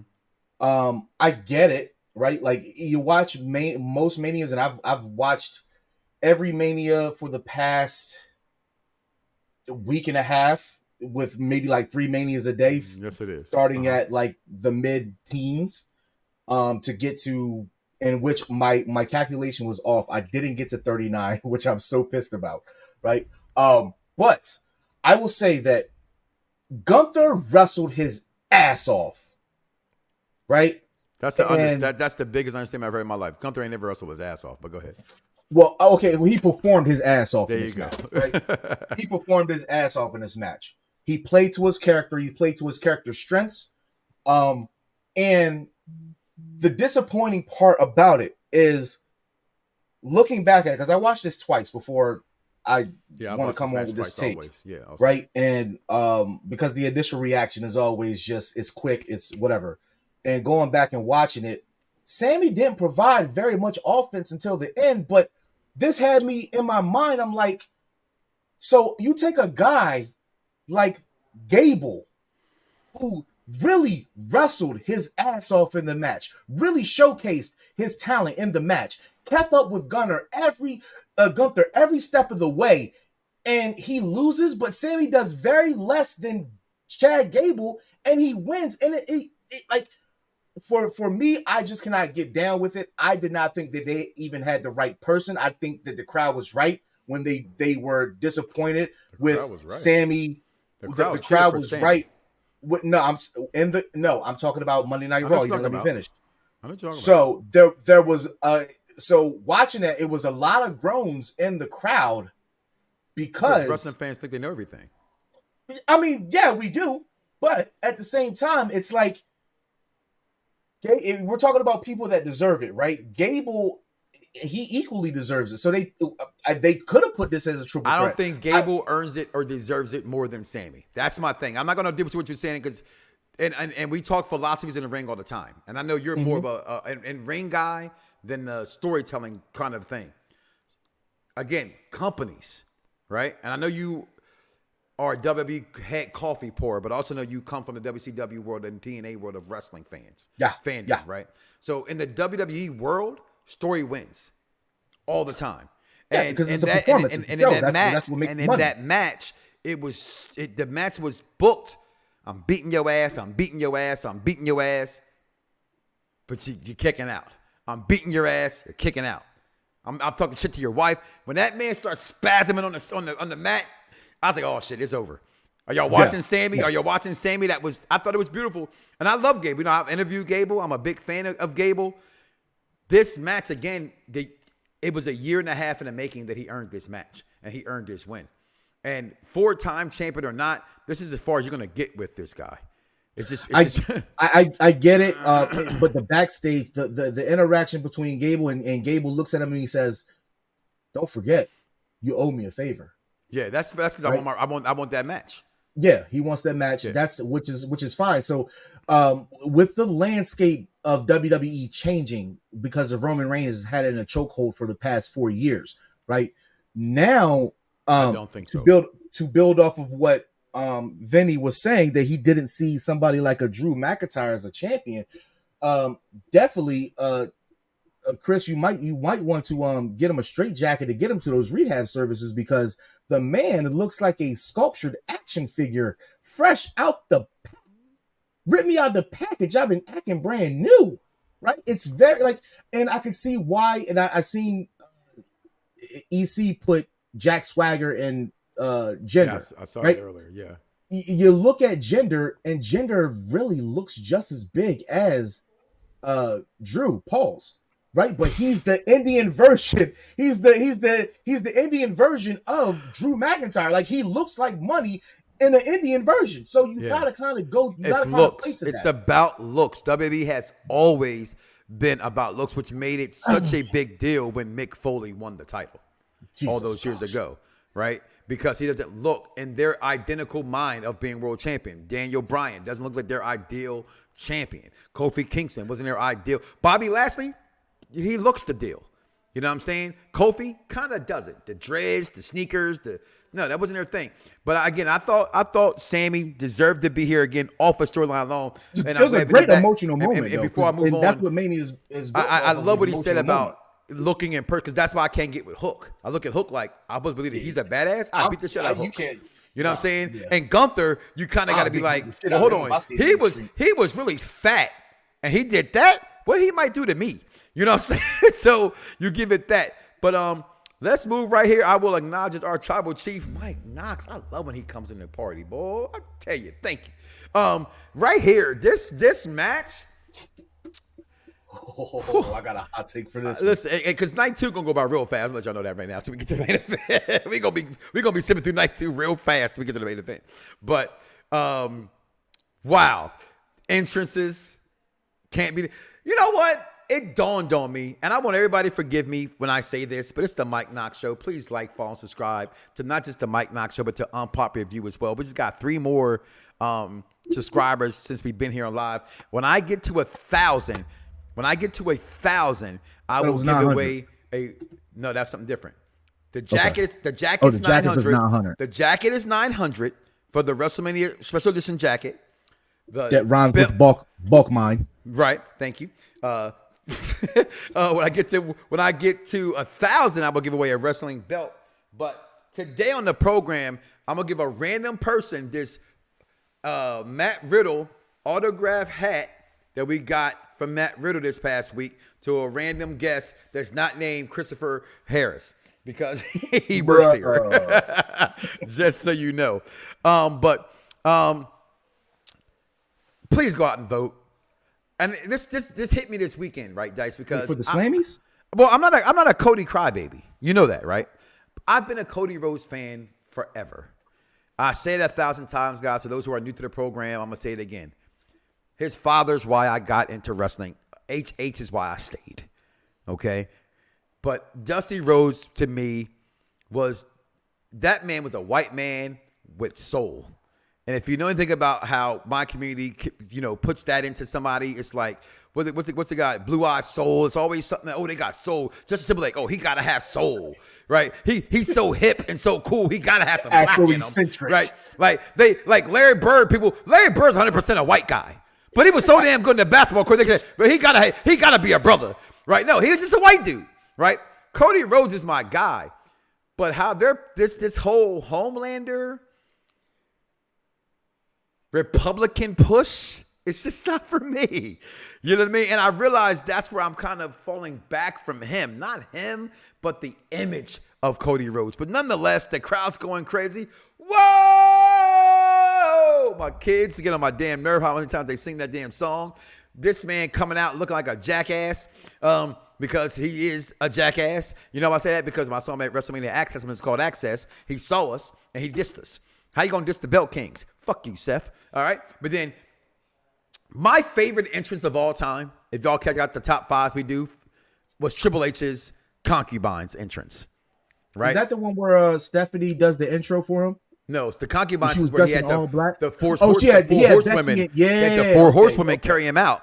And then I like the one where Stephanie did the speech a little bit better than that. Yeah, that's cool. That was here in Orlando. That was cool to me. But that one on the throne, that's my favorite WrestleMania entrance of all time. Until this shit right here. The Rock's entrance was literally on fire.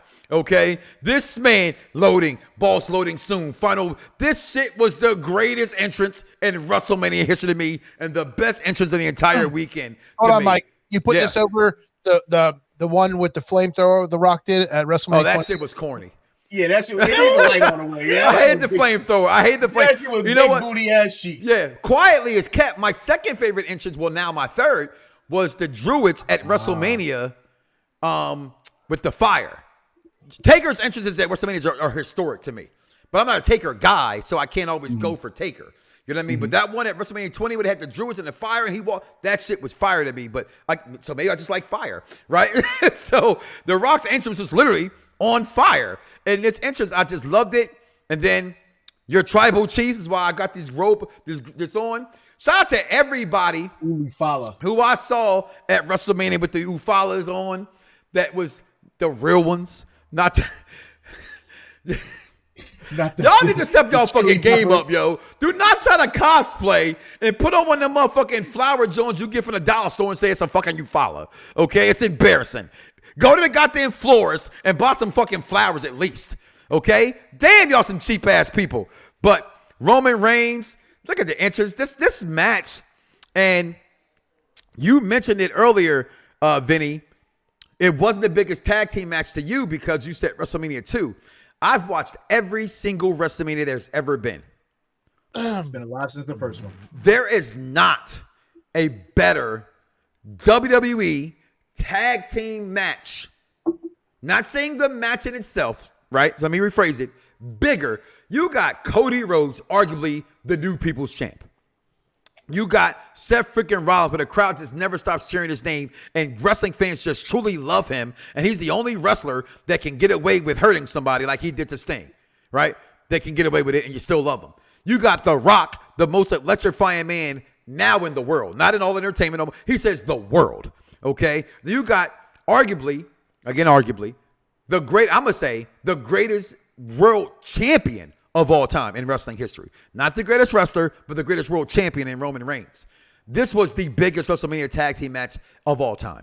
It just spoke it. The crowd knew it. The fans loved it. So I'm going to let you guys speak on it. I'm going to start with you, Vinny. How was that food you eating? That better be LaSpada's. Do you eat your own food? Like, is that even fair to eat your own food? I don't eat my own food. Damn it, you. I'm going to tell you this. I'm gonna listen. I'm gonna make the tribal chief really upset with me right now. I knew it was coming. I knew it was coming. Pause. I don't think he's ahead of the table. I know you don't. He definitely ain't my tribal chief. Yeet. No yeet. Yeah. Let me talk to you. I'm gonna tell you that I don't think Roman Reigns can lace Hogan's boots ever.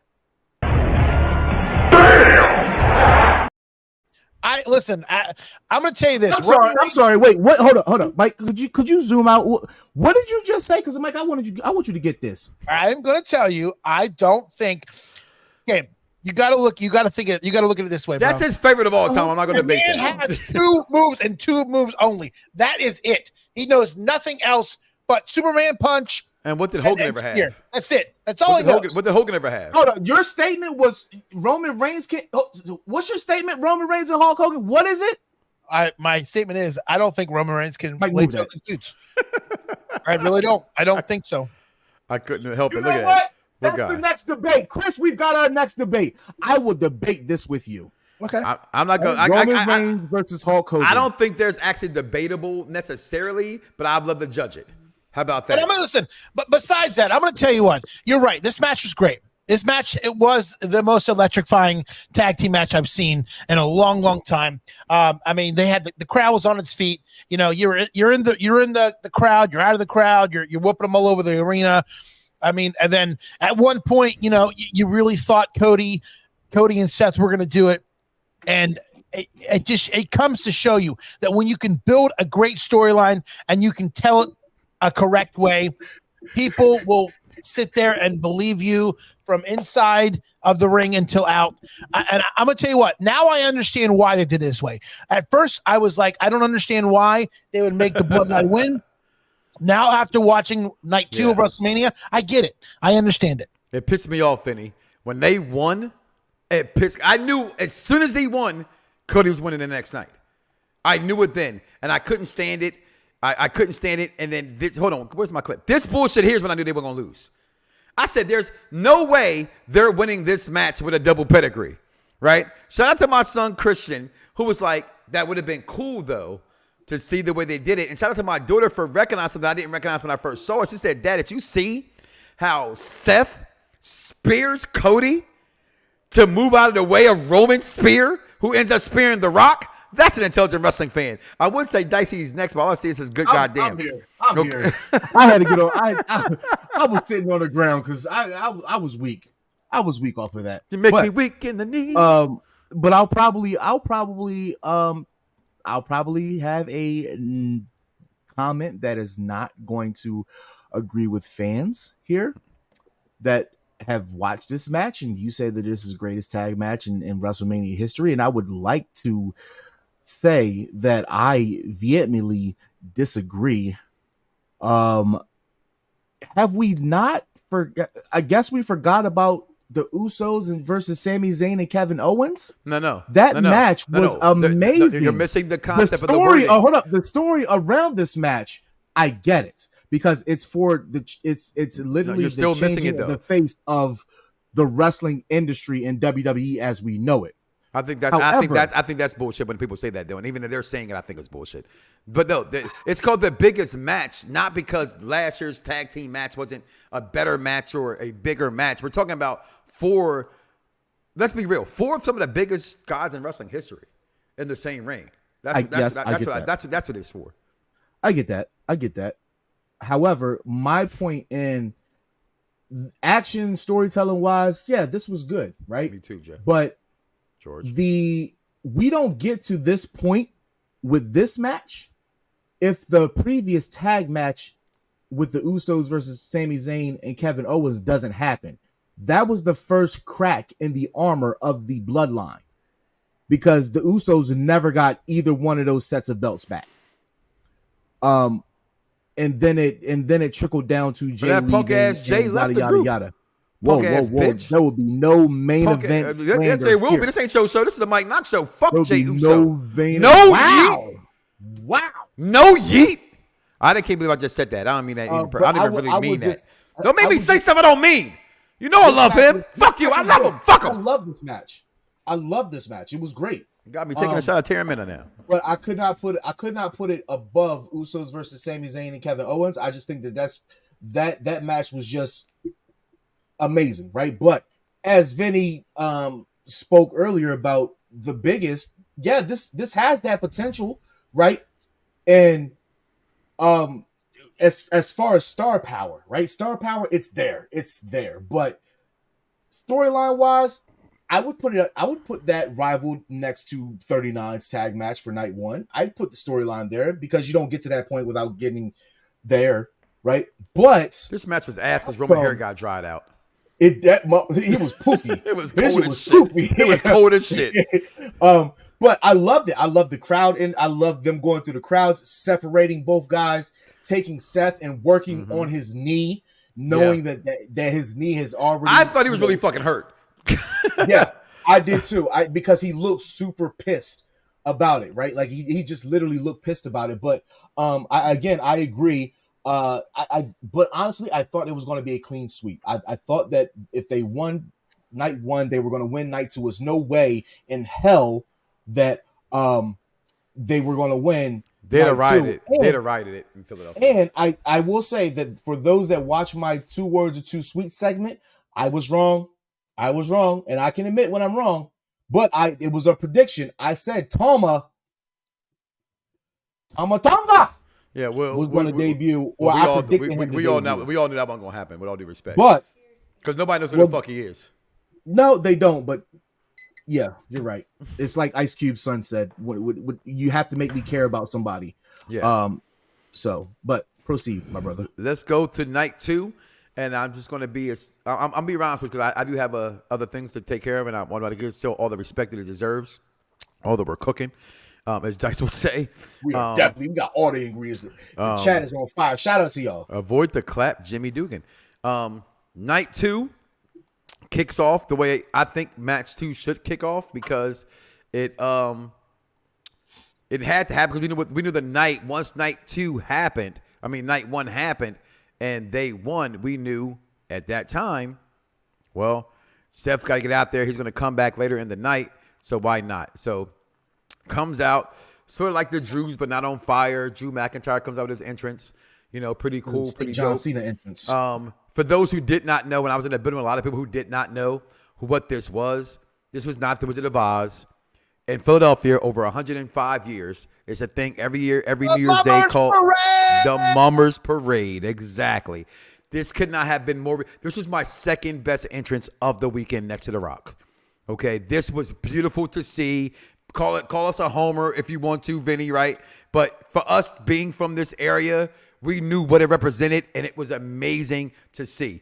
But my son said, Dad, oh my God, I really thought he was going to beat him with a claymore that fast. And it did not happen. I'm going to start with you, Vinny. Your takes on this match.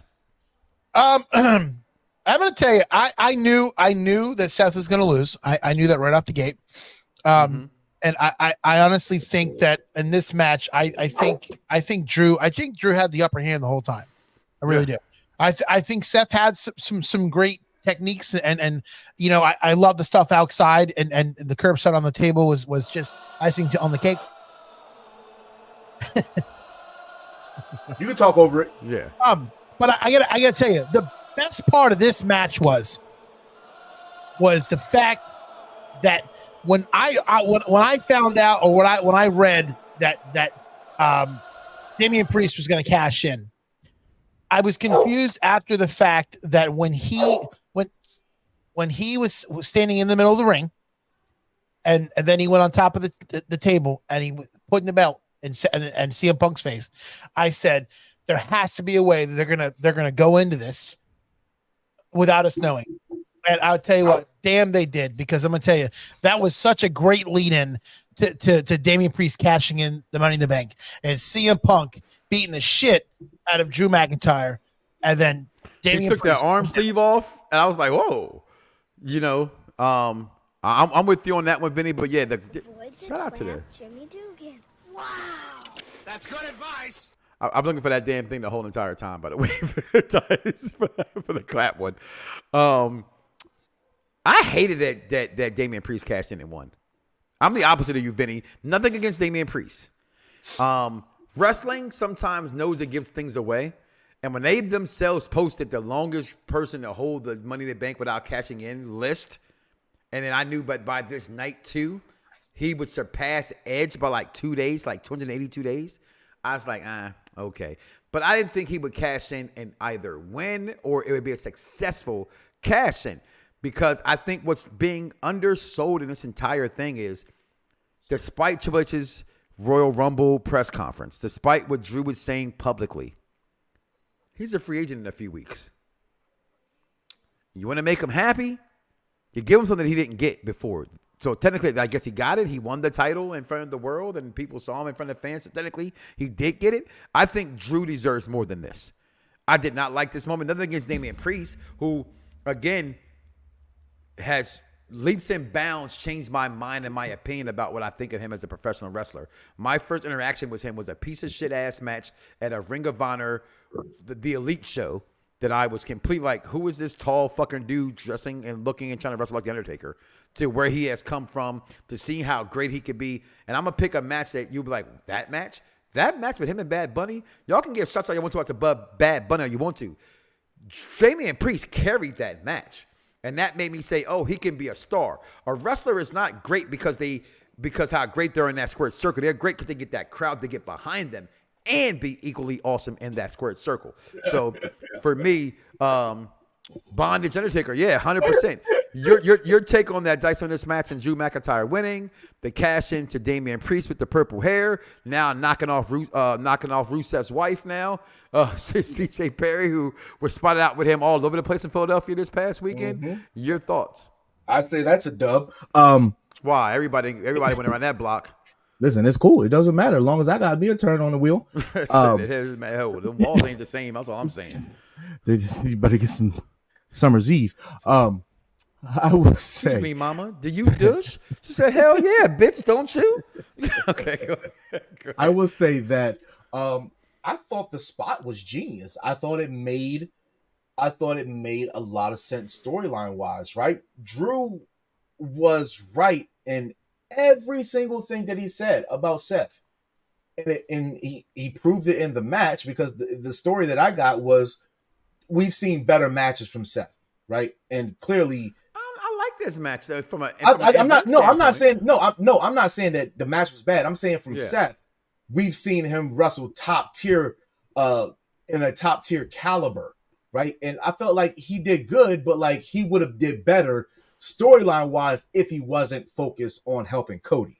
Right? You know what? It was something and the burden of failing Cody when he was trying to help him and getting his knee tore up even more in the process could have messed with him mentally, because there were certain points of the match that he really looked worried, right? And then after the match, he has like a really sad, concerned look, and Drew is mouthing to him, "I told you so." Like, I told you this would happen, right? And he knew that he was right the whole time. And to say that somebody's right when you really don't like them is one of the hardest things. But the look on Seth's face said it all. Like, he was right. Damn it.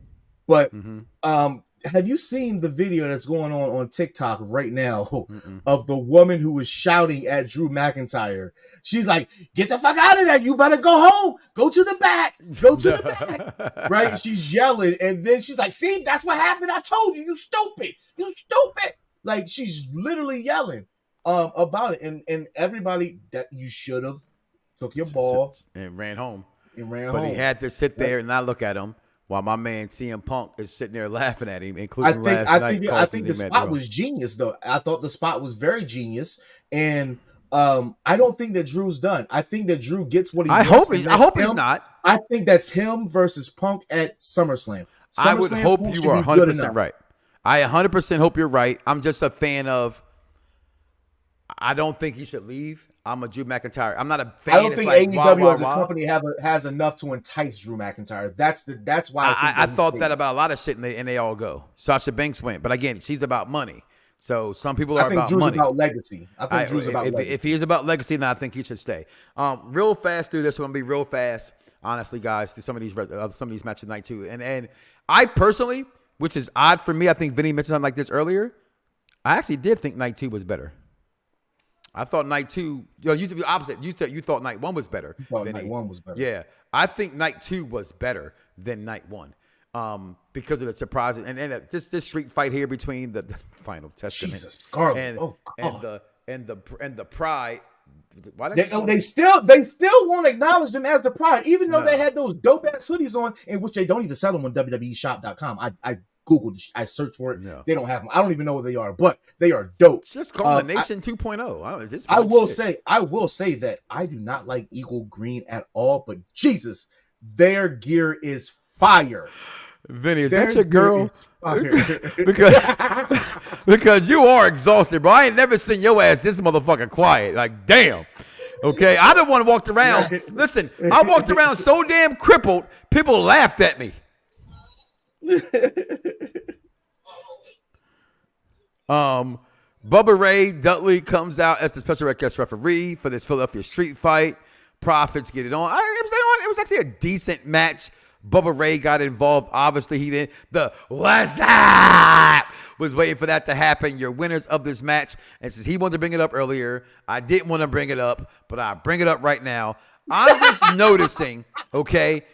Do not, because I'm black, say to me, I got to go buy Gin and Juice by Dre and Snoop. First of all, I don't like gin. Gin and Juice is over fucking rated. Now you're going to tell me you put it in a can, okay, like a fucking White Claw. I just don't get it. And just for the record, I think the entire advertisement around the ring was distracting. We went at it in a post where they said, you pretty much answered without even knowing what my answer was. It said, I bet you they complain about this? No. So why would you complain about this? And I remember looking, I literally went right to Chris, executive consultant, and said, you see DJ's comment? I said, I hated the entire night. Like, when I saw dude wipes, I was like, what the fuck? I love dude wipes, man. Listen, I'm not knocking the effect of dude wipes. It's distracting. Even my wife, who's just getting back into wrestling again, was like, this shit was distracting. I'm going to talk with you real fast. Zia Song, I want you, Vinny, last, and you can come on there and speak all you want to, Vinny. I mean, Z, real fast, man. This match and that's you know what, the story in the match was great. It's the Final Testament been torturing Bobby Lashley for well over the part of 6 months, I think, maybe four to 6 months. The spot of Lashley just taking those fucking kendo sticks.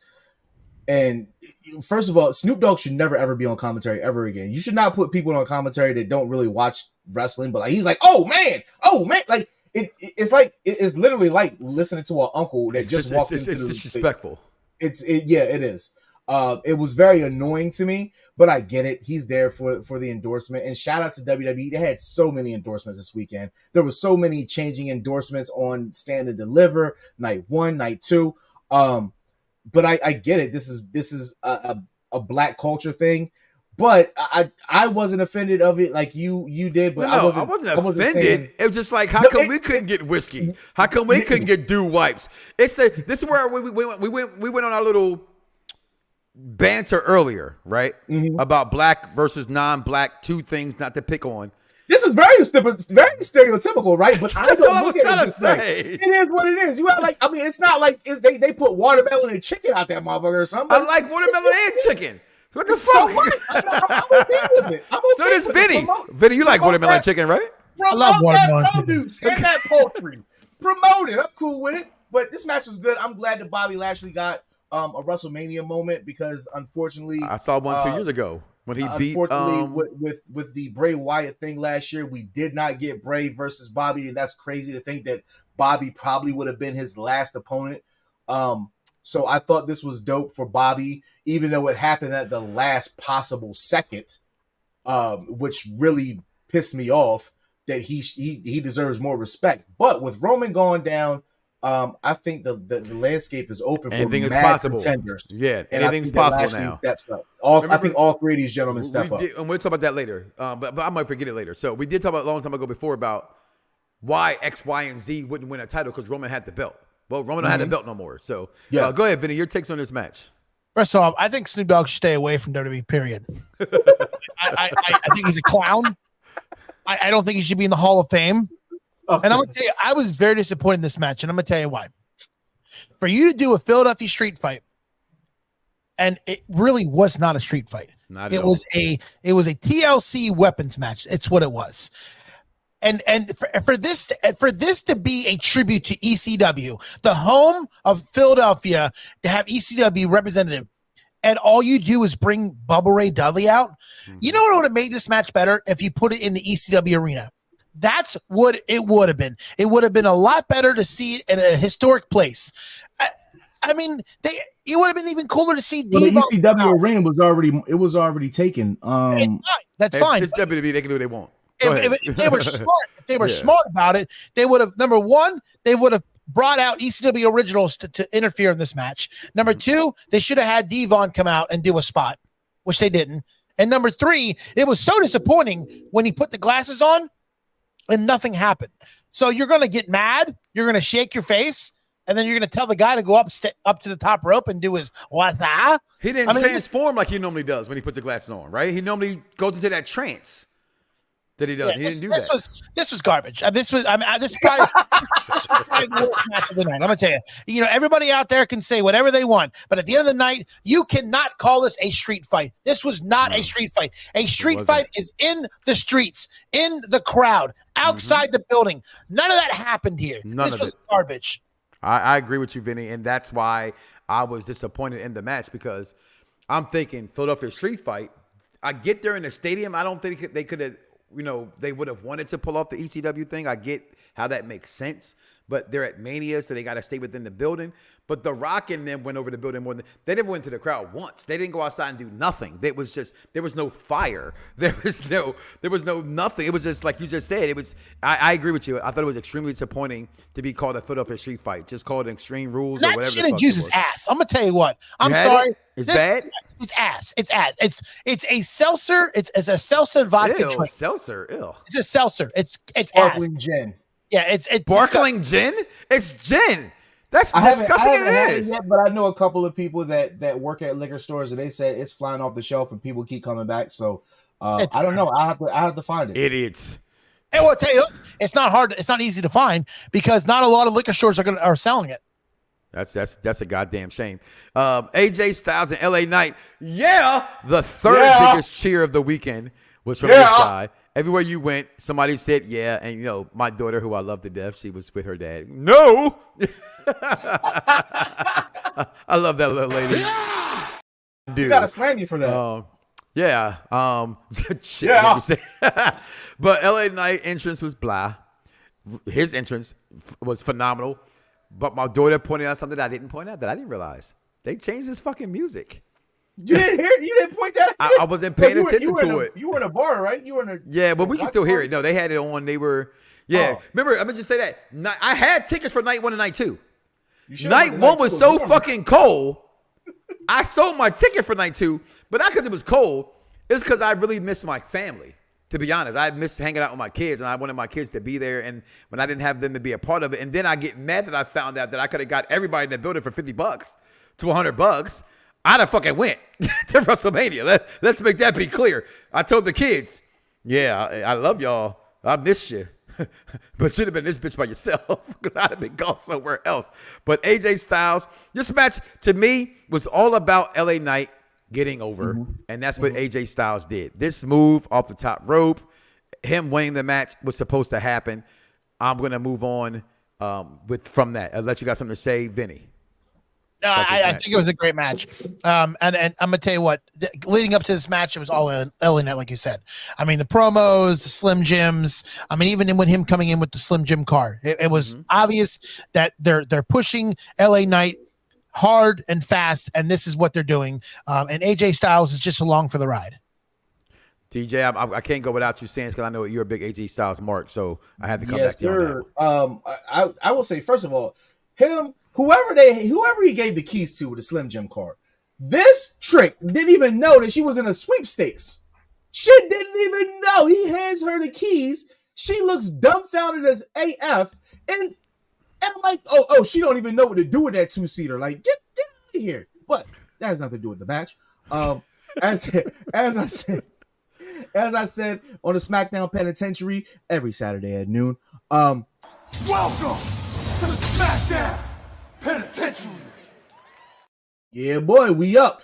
I will say that again. I AJ Styles. I've not seen a bad WrestleMania match from Styles. He's a constant professional, and he knows how to get people over, right? And that's exactly what he did. He got AJ over. I mean, he got LA Knight over, and it doesn't hurt his legacy. It doesn't hurt AJ Styles' legacy at all. So I think this gives a character reset for AJ. He can go on a different arc or a more darker arc with the theme music, and maybe he goes on a title hunt.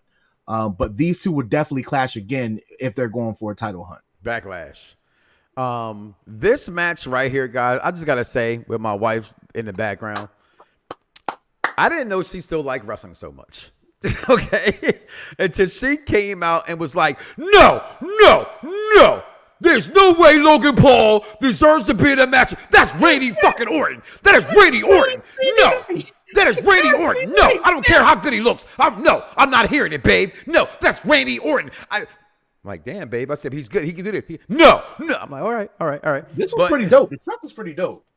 I believe this is originally, I thought it was going to be like he was going to shoot out Prime, like they did with the milk truck and stuff. That's what I thought was going to happen with the beer truck and everything. He didn't shoot out Prime. I did. I thought he was going to shoot out Prime everywhere. That should have been cold as hell. Go get you some Prime. This is strawberry banana. At this point, wasn't that cold the second night?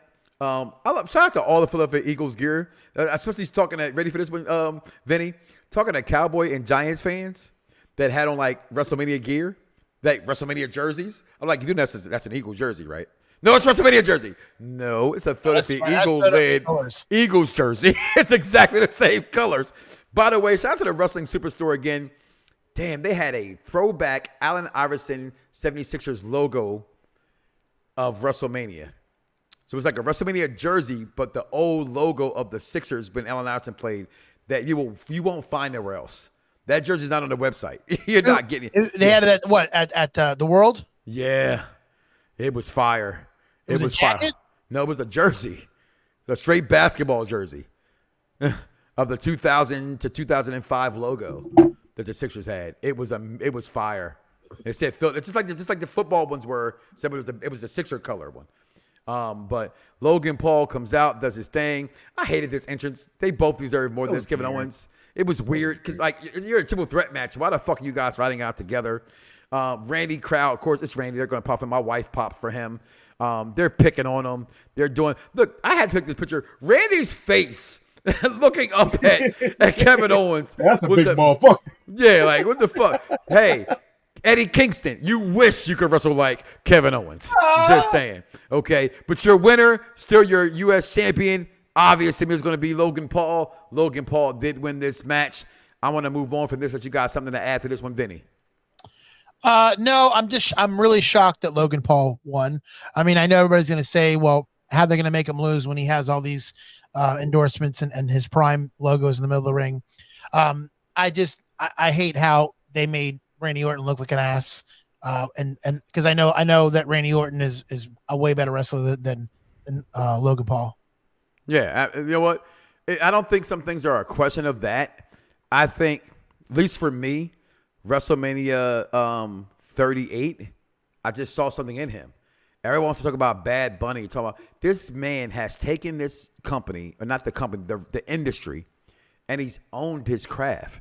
He's gone into the training facility. He has continued to get better, and that's what I personally admire about him. Real fast, moving on, Dice Man, your takes on this match? Logan Paul's got it, period. He's got it. He performed his ass off. He didn't wrestle his ass off. He performed his ass off. Arguably the most athletic in the ring out of these three men, so he can do certain things. But he plays his character very well. Mm-hmm. Orton is Orton. He's top tier. If you want to argue, if you have a statue of who you're going to mold somebody, EC says Drew McIntyre. I say Randy Orton. His career accomplishments are second to none. If you want to make somebody, you want to make him like Randy Orton. You want them to look like Drew, but you wish they could wrestle and talk like Randy. Arguably the greatest. What is he? Third generation? Yeah, third. He's definitely the best of his generation. Yeah, he's the best. Well, shit, they both the best of their generation. If you think of it like that. Good match. It was a really good match. It was really entertaining. Cody's not better than his father. No, it was a really good match. I have no gripes about it. The right person run. He won only because we know where SummerSlam's going to be. Yeah, Cleveland. What's so good about Cleveland? That's an easy pick to win that one. Then we get Bayley, Perkins, nothing. And nobody ever won the city go to win the Cleveland for vacation. Oh, yes. Until this summer when I actually love Cleveland Pamela Martinez. WrestleMania. I love you, Pamela Martinez. I want you to know his microphone completely cracked all in there. He was all over the screen. But Io Sky, who does not deserve to be at WrestleMania as a champion, took on Bayley. And to me, the most weirdest entrance of all, because it was Egyptian themed. She's not Egyptian. Threw me off. But you got Io Sky, you got Bayley coming down doing their thing. This match was really good. I don't think people talk about this match because of the way the night ended, and this was the co-main event of the night. But Rhea, the spot surprised me. But the placement is definitely better than the spot of it is a co. No, if you've noticed, outside of Rhea and Becky, Triple H has been really good at putting titles to be last. Mm-hmm. Remember, U.S. title, this title, world, heavyweight title. The other one wasn't the main event because of the tag team match, but it should have been co-main event. And I guess making it co-main event or second to last go on would have been more disrespectful. So they went first with having the women. But again, this match was phenomenal to me. Bayley gets her give back at WrestleMania. And they say the story for Cody Rhodes is what's next? What's next for Bayley? I'll let you speak on this one first, Dice, and we move on. First and foremost, I love you, Pamela Martinez. You said it already. I know, but still have say to it again. Say it one more time. I love you, Pamela Martinez. Mm-hmm. She wrestled her ass off. She absolutely deserves this. Her best run. We will talk about people that got us through the pandemic era. She's one of them. Top tier. Her, Roman, Bobby Lashley, Drew McIntyre. That's it. But also Io Sky, who I think has the prettiest moonsault in the industry as far as the distance she gets. Right, and the one spot where Bayley goes to do the rosebud finisher, and Io flips on her hands, and then she's like, "No!" And the whole crowd didn't know what was going on until they realized she never hit the mat. Like she never hit the mat. The whole crowd was like, "Oh!" But the thing that was my biggest gripe about this match: what the hell was the crowd chanting during the Bayley match? Like I thought it was like, "Hey," I'm thinking like, "Oh, we want some Bayley." Like no, it was like some other shit. I'm like, what the hell is going on? Like, what are they saying? And it got annoying to the part where commentary has to speak on it. Like it was like the time that there was a beach ball in the crowd and Cesaro had to go out and rip it up. I hated that. You know what I'm saying? Like you guys just took over this match that Bayley absolutely deserved to have. Like I thought it was disrespectful more than anything, but I thought this match was better than Rhea versus Becky. And I thought the spot for it was great. It was definitely better than Rhea versus Becky. I love the match. I love it. Oh, there it is. Hold on. It's the greatest women's wrestler of all time. Tell me when I'm telling lies. Go ahead, Vinny. Your takes on this match. I think this was a given. I mean, if you didn't see Bayley win the title, you're dumb. I think the match. I don't think that was a question. I think we knew who was going to win. Yeah, I think the match is good. Yeah. I think they both wrestled their ass off. Here's what I want to know now: are we going to go back to the old Bayley? Are we going to a face Bayley? That's what I asked. The question to that. Yeah. What is Bayley from here? But the match wasn't bad. I mean, I don't like face Bayley. But you know what? That's over. I mean, I'm not going to say that heel Bayley wasn't over, but face Bayley is way over than heel. It was, especially in NXT she was. On the main roster she wasn't. That's why they switched her. Because fans didn't like her being the whole with the, the balloons and all that shit. That's why they switched her over. Hello? All right, I guess we're done. Okay. He's out. We can't hear you. No, I'm good. That's all I wanted to say. Okay, Vinny. I mean, so we're going to move on from there into here, the main event, what everybody came to see. And before we do that, y'all, I cannot go without paying my man some respect. So here we are with a week in wrestling ×2. Yo, it's crime time. EST. Soul Man, Rocky Johnson. It's the Honky Tonk Man, NWO. Can you smell what The Rock is cooking? UPR and Around Da Bloxxx give to you This Week in Wrestling History with King Von. Hello there, everyone, ladies and gentlemen. This is King Von Jr., the Victorious Ones podcast and Perfect Plex Talk Radio, here to give you the week in wrestling history. And of course, this past weekend was WrestleMania 40, of course, which took place in Philadelphia. And of course, on those nights, we saw Rhea Ripley defeat Becky Lynch to retain the Women's World Championship. We also saw Bayley defeat Io Sky to become the new Women's Champion. We also saw Drew McIntyre defeat Seth Rollins for the World Heavyweight title, only for Damian Priest to cash in. And we also saw Cody Rhodes to defeat Roman Reigns to become the new WWE Universal Champion. But also April 6th is most known for WrestleMania 30, which took place on April 6, 2014. And on that night, we saw The Undertaker's legendary and iconic streak be broken by Brock Lesnar. We also saw John Cena defeat the late great Bray Wyatt, and we also saw Daniel Bryan defeat not only Triple H in the first night, but also not only defeat Triple H in the first match, but also defeat Randy Orton and Batista in the triple threat match to become the WWE World Heavyweight Champion. And of course, that was the culmination of the Yes Movement. And of course, also on April 7th, 2019, we witnessed WrestleMania 35 take place, and that was the same night as Kofi Kingston defeated Daniel Bryan to become the new WWE champion, and also the same night that Becky Lynch defeated Charlotte Flair and Ronda Rousey to become the undisputed women's champion. On April 8th, 2018, WrestleMania 34 took place, and that was the night that Brock Lesnar retained the Universal Championship by defeating Roman Reigns. Undertaker defeated John Cena in a squash match. Charlotte also broke Asuka's winning streak and became the new women's champion. And also AJ Styles retained the championship against WWE title against Shinsuke Nakamura. Seth Rollins became the Intercontinental Champion. April 9th, 2019, the Hardy Boys defeated the Usos to become the new SmackDown Tag Team Champions. April 10th, 2018, Carmella cashed in on Charlotte Flair to become the new SmackDown Women's Champion.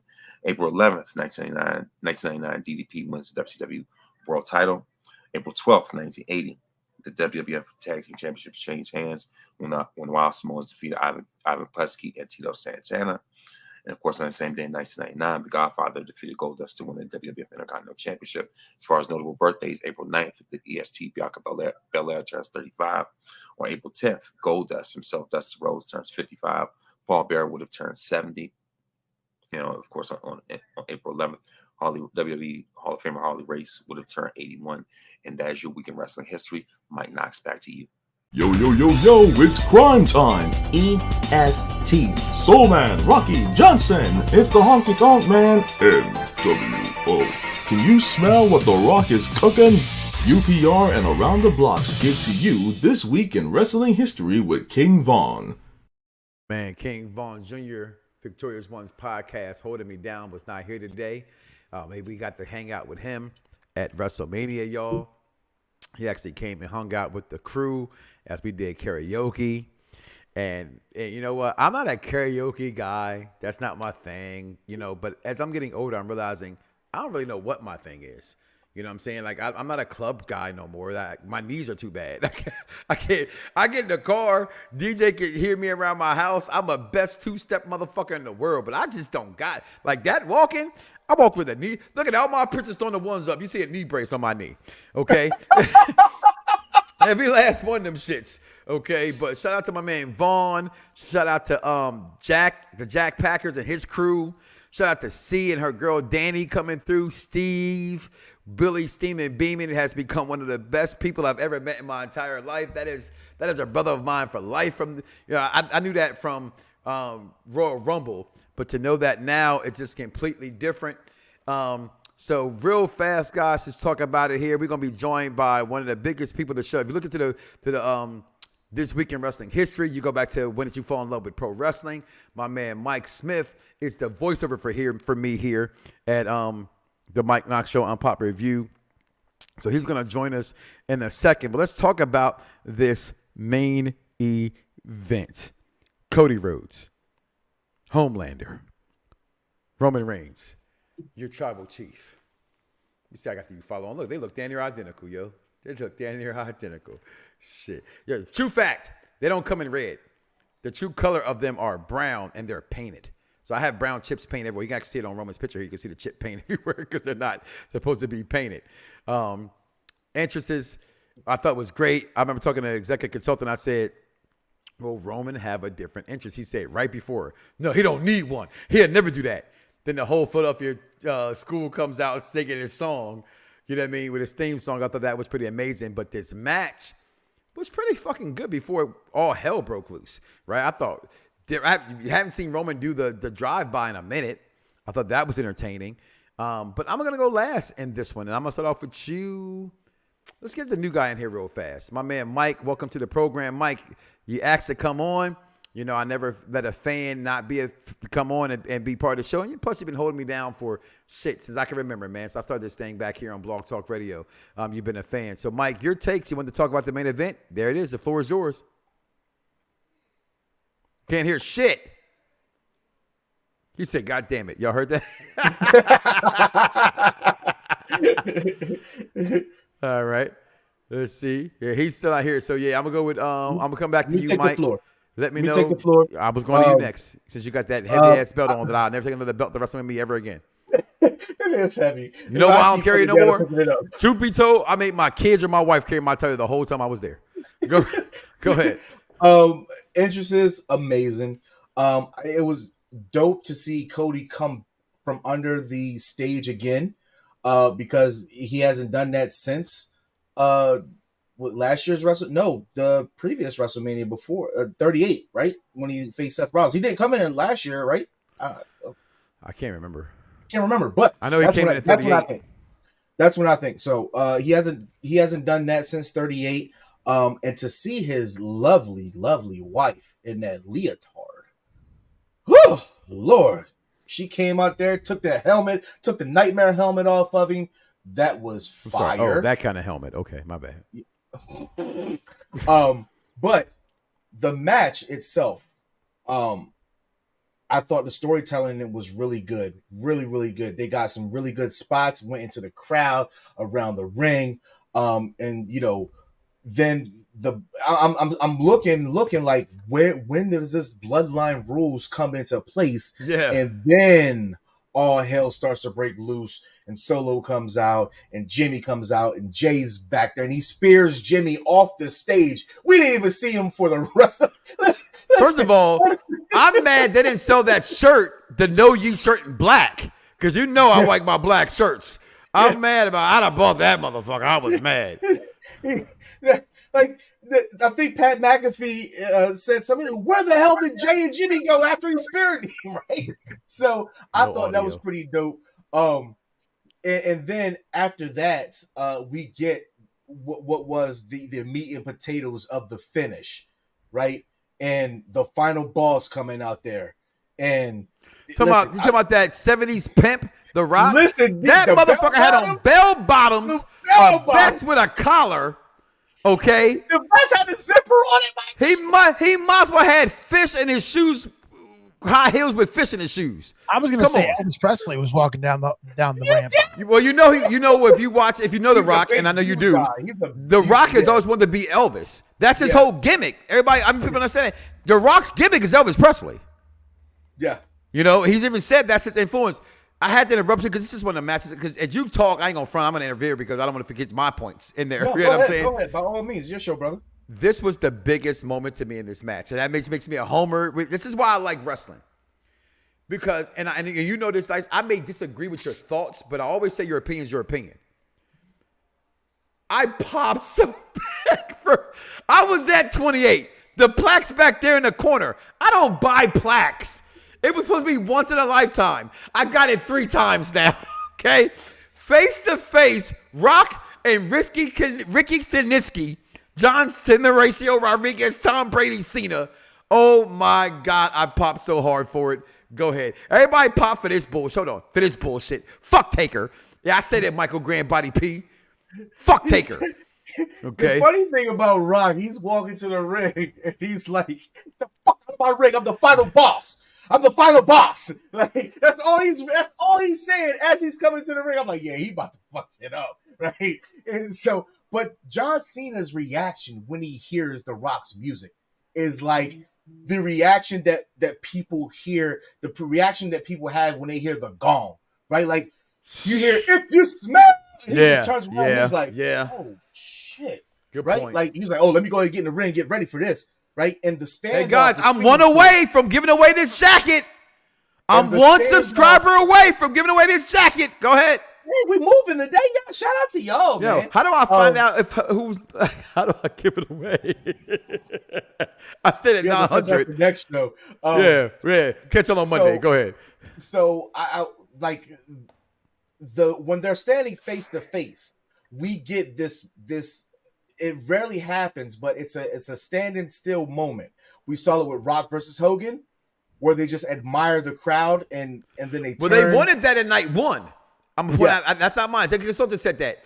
But the crowd didn't let them do it night 1. They didn't care for the 4 face-off at night 1. The crowd was like, get this shit on with. So Yeah. And then, he gets Cena and then the gong and Taker. And I'm not going to lie, I popped hard for Taker just because of the nostalgic factor. But you're not there. I always tell you, if you're at wrestling, things change for you. Just for this nostalgic factor, I popped and I'm like, I'm losing my fucking mind right now, right? I don't even like Taker like that. I'm a Kane guy, but I just popped crazy for it. I thought the match was great. I still think that I'm still salty that we didn't get Roman to Hulk Hogan's record. Don't make me, hold on, fuck it. You did it twice. I'm too fucking crippled right now to get on walk. My body hurts. That knee was about to buckle. He felt it. My hip was about to say, "What the fuck's wrong with you?" I think it sucks because we will never see another reign like Roman ever, right? Ever. And why go that far? That's what made me mad. I'm sorry, Dyce. That's what made me mad. No, it's not the fact that I didn't want Cody to win. It has nothing to do with Cody. Cody deserves to win. Cody did everything a pro wrestler fan wants. Fuck the company who disrespects us as fans, because they have in many. WWE sometimes don't deserve your love, and we give them their love. Cody said, fuck you, I'm going to make a name for myself. He made a name for himself. He came back. He deserves it. I'm not executive consultant, so I'm not. Cody deserves it. I just wanted Hogan's record broken. And not that I wanted it broken for personal reasons. Him not breaking the record says what to me? You're advertising he's the greatest champion of all time, but he's not. Because he didn't break the number 1 record that matters, which is Hogan's record. Bruno Sammartino's record will never be broken. It was like years and years and years, like what, 20 like fucking 8 years. Some shit crazy. It's right? crazy. But Hogan's record was within your reach by 6 months. And because of crybaby fans who could not wait, it didn't happen. Vinny, jump the fuck in, bro. I'm going to tell you this right now. I disagree with you. I don't think Hogan's record should be broken. Well, of course, you're a Hogan guy. No, not just a Hogan guy. But here's the thing. This is what I look. This is what makes me mad about what's going on in the world today. Okay, we have movies that are getting remade, things that should be left alone. Okay, when it comes to the historic, John Cena should have never tied Ric Flair for his championships. It should have never happened. Just like Roman Reigns, you're right. He shouldn't have beaten Hogan's record because those things are set for a reason. Why let new guys demolish what old guys paved the way for? And that's what pisses me off. You up for this one? You just give him an alley-oop. He's going to take you somewhere. I mean, that's fine, but Danny. But I'm going to tell you this right now. There's not going to be. Listen, at the end of the day, you can say whatever you want. I mean, Hogan's always going to be over, and I think 100%. I'm going to tell you this right now. I think if you put Hogan and you put Roman, I guarantee you Hogan will be all over. Hogan would be way over. I'm not going to I will not disagree with you. I've said a million times, and this is personal, right? And I said on every show. That's why he said, "Oh, you said Hogan. You cannot have WrestleMania without that man.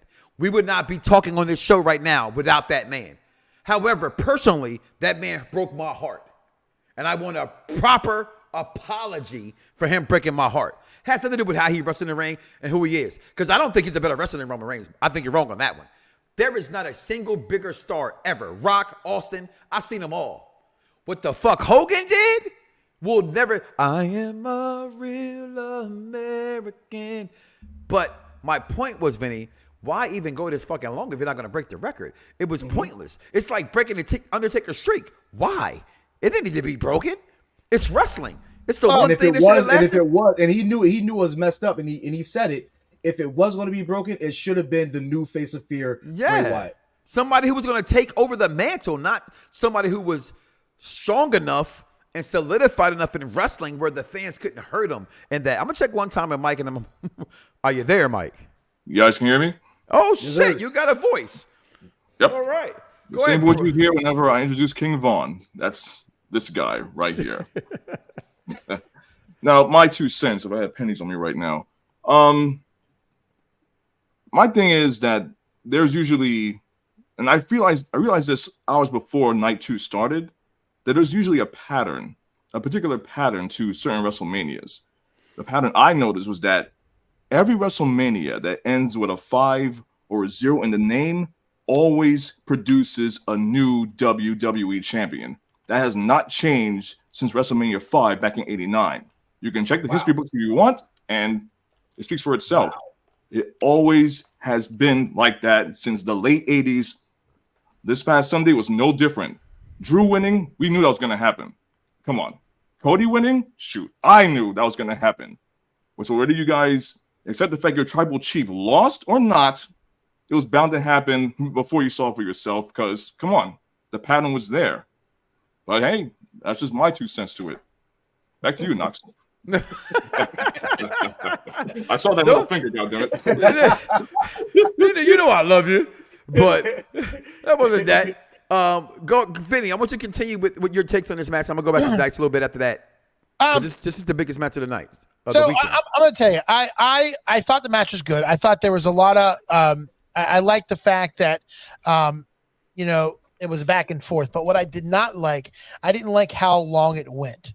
I think it went way over. I think about 20 minutes. I think after them hitting 19 spears and 32 super punches and how many freaking Cody cutters and whatever you want to say, it got old. It was like, okay, listen, can we end this match?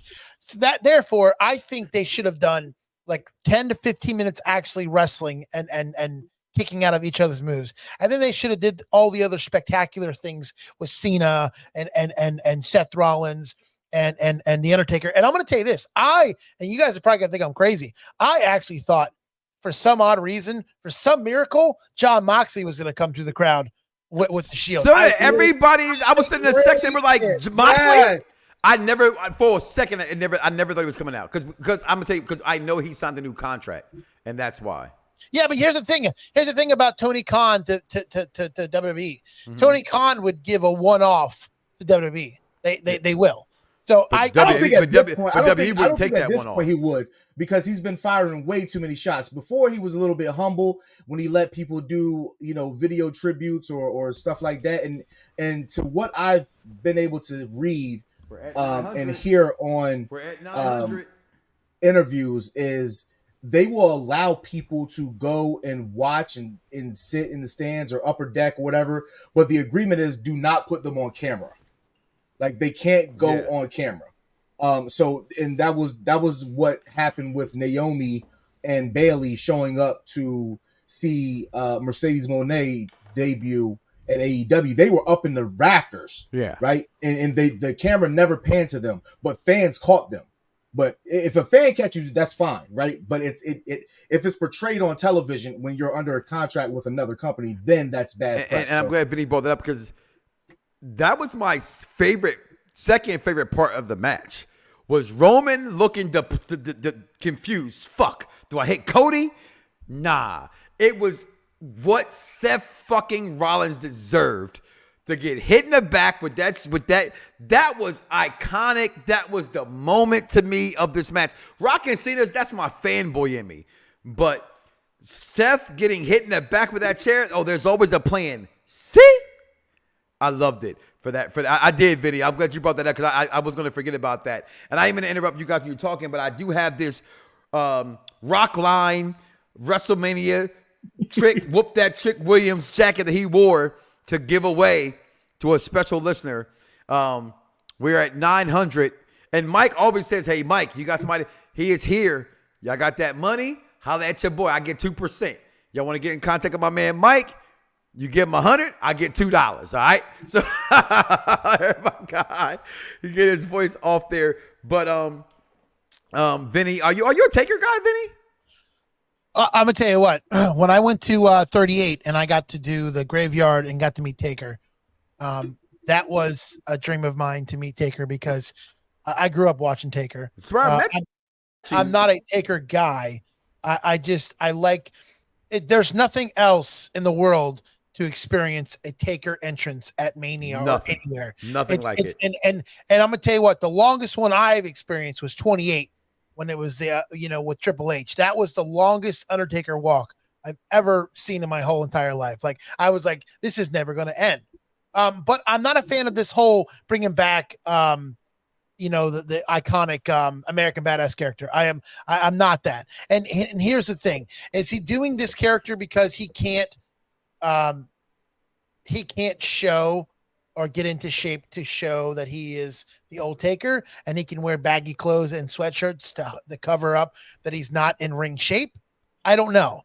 Well, I don't think he's back at all to be a wrestler. I think he's not. He's not. But I'm gonna tell you this right now. I thought it was iconic. I mean, I'll tell you what. I think it would have been more iconic if they would have put Stone Cold in there, because if you guys remember watching Raw a couple weeks ago when The Rock, when he was beating Cody, they panned to that truck, and the two people on there were John Cena. I was waiting for you to say that. John Cena and Stone Cold. Here's what happened. Mike Knoxxx. I'm going to find this fucking picture before I get off air. I have called Civil War since the summer. All of a sudden, 3 weeks ago, when they showed that, all of a sudden it became the Avengers Assemble kind of thing. Guess what? I'm not that intelligent to tell you that I can't follow other intelligent people to say, oh, that makes sense. What I knew for a fact was, if you're going to assemble the Avengers, because I said it was Civil War all along, it was Avenger-esque kind of a thing, it had to make sense. Stone Cold made no sense, and here's why. Damn it! Every person that interfered was somebody that effectively was affected by Roman Reigns. Jey Uso kicked out of the bloodline. Seth Rollins, Roman cannot go any further than that. Undertaker beaten by Roman Reigns at WrestleMania. Roman and Stone Cold never had any interaction that mattered at all. At all. Taker makes sense. I'm with you. I hate Taker.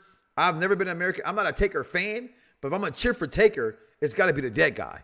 It's not going to be the American badass. Not a fan of that. But I knew when that was coming out, and everybody kept saying, oh, Stone Cold's not showing. My daughter looked at me. She said, damn, Dad. Well, she didn't say damn. That's a lie. But she was like, dang, Dad. My daughter actually thinks that I'm smarter than I am. You know what I mean? I love that about my kids. Yeah, seriously. I love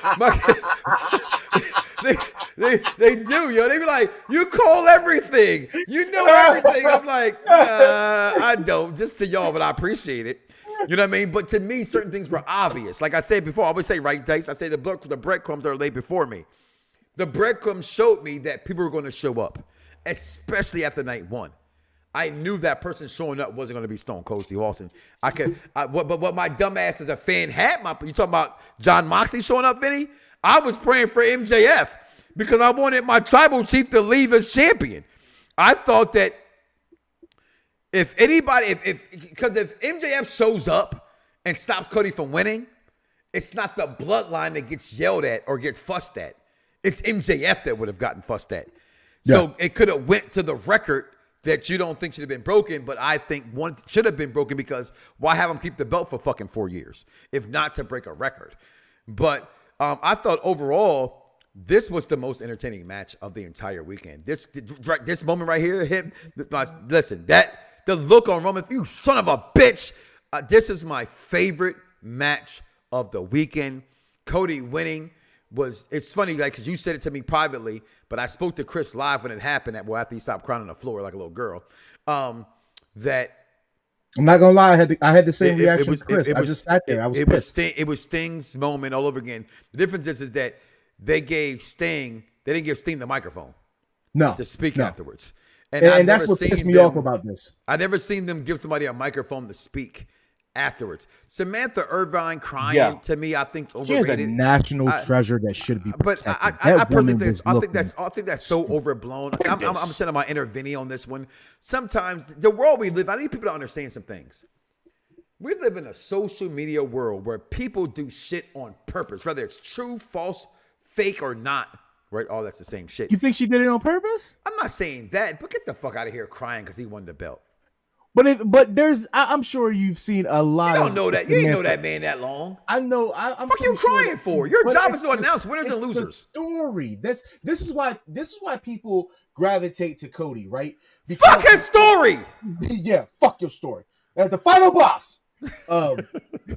This is why people love dog right there. Cody, though. He wants to get on. He wants to get on the action. Yeah, tell him. Say fuck your story. Hey look, Vinny's dog is taking the place of my son when he comes on with me because he always wants a fucking kiss, right? But people love Cody Rhodes because he can. There's something about Cody Rhodes, yes, 100% should mention his father, that he could bring out an emotion in you, right? Like whatever he's doing, the sad puppy dog look that he gave Rock after he gave his spot up at the beginning of this whole story with him and Rock and Roman, right? To him doing the undeniable to whatever. I can never undesirable to undeniable. Yes, since him doing that, his comeback promo after the Mania after he beat the Raw after he beat Seth Rollins. There's something about Cody Rhodes that makes you believe in him because he does seem very personable. So. And if anybody sees Samantha Irvin on social media, she's she's one of the people that she loves wrestling as much as we do, and she literally watches and she doesn't know what's going to happen. So you can see her excitement, you can see her anguish when somebody that shouldn't win wins or they cheat, or you can see her. She is legitimately pissed. Let me ask you this. I'm sorry, something you just said it. What makes you think she loves wrestling? Listening to her story, right? Well, for those who don't know, Samantha Irvin, her real name is Samantha Johnson. She's a singer and a flute player, right? Yeah. Oh, she stumbled. Yeah, she stumbled into WWE just because of her voice, right? Like they saw her as the second coming of JoJo. I thought Lillian Garcia. I mean, aesthetically pleasing, right? They like the light skinned woman with the curly hair, right? You can manipulate that a little bit because she might not be fully black, right? They like that. But she did try out to be a wrestler, right? Okay. She stated on the Chris Van Vliet interview that she's grown up watching. Go ahead, I'm sorry. Yo, that's what Roman said at that press conference. Ready to kick him out. Yeah, acknowledge me. But she she knows her history in it. And I feel like if anybody knows their history, there is some part of you that actually loves this business, this thing that we call professional wrestling. I'm saying this business like I'm in it, but that loves professional wrestling. And I think I do believe her emotions. But for a lot of people, like I seen somebody say, Jeffrey said it broke him. I was like, damn, like she can't even say the shit, and that's why Cody did it on Raw. Like, hey, can you properly? Do it again? Yeah. But I think that she enjoys it though, because she likes Cody a lot. Like, as most people do. He's the baby face that people haven't that have felt like they needed to get behind. The hardest thing in wrestling, like a Steve Austin. The hardest thing, Steve Austin was never a face. He was never a face, but people got behind him because the hardest thing in wrestling they related to do to is him to as be a blue collar guy. But here's my point. Here's why I interfered in that thought. Mm-hmm. Faces are hard to like. Because the world we live in now, it's cool to like the Joker and like Thanos and like Darkseid and they wasn't doing that like in the 80s and 90s, early 2000s. No, you're good. Wrestling's good, guys. Cowboys and Indians. Let's leave it like that. I'm sorry, I don't mean to be disrespectful. Native American, right? But it's good versus bad. Indian in the cupboard. That's what wrestling is, right? So it's hard to be a face and be liked. Mm-hmm. Y'all wasn't cheering for this man 7 years ago when I was. So that means nothing. That's what they say that shit. But your winner, your new world heavyweight champion, no longer universal champion. They changed the name to World Wrestling Entertainment Champion, Cody Rhodes, and that's how I just want to interject one last time. I'm sorry. I hated the fact that they treated Cody Rhodes like he was Sting in versus Hogan and Starrcade. Why? Because it was the same. But it was the same. That's because you're a Sting guy. Well, no. It's not that. It's if you look at the people. If you look at the people that came out there, right? They were pretty corny. All people that were legitimately had a issue with the bloodline. Yeah. All people that fell to a player greater than them. As opposed to the whole locker room coming out for Sting. Yes. If you would have had other people come out there, hell, I know Apollo Crews ain't doing shit. Get him out there too. Like, you know what I'm saying?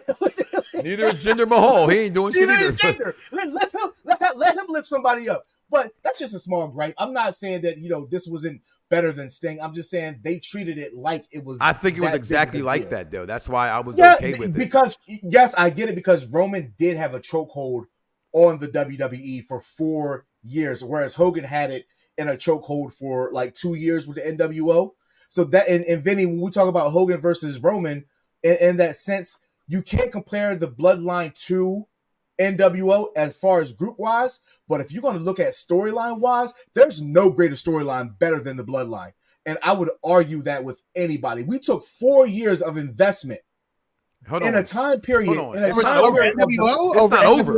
It's not over, though. The bloodline has layers. And that's the thing. And that's the thing, that it's not over. This is 4 years. And he took us in a time in a pandemic where people wasn't even there. And it was cinematic. It was like watching a Godfather. It's watching a movie unfold. And it strictly has to do with his cadences, the way he's talking to people, his character arc, right? Hogan doesn't have a character. Let me tell you something, brother. Hold on. When you're in this thing, you're in this thing. I need to take this somewhere. Hold on. Wait a minute. Go ahead. Defend it. Listen, you can't sit here and say that Roman is a talker. He's not a talker, okay? He never was a talker. He never will be a talker, okay? When he first came on the scene with the bloodline, he wasn't talking. He might have said a couple things, but his promos were ass, okay? Second of all, there will be never, ever anything that can touch the NWO. The NWO is the defiance of storytelling and groups. There's not. I don't care if the bloodline is with 97 members.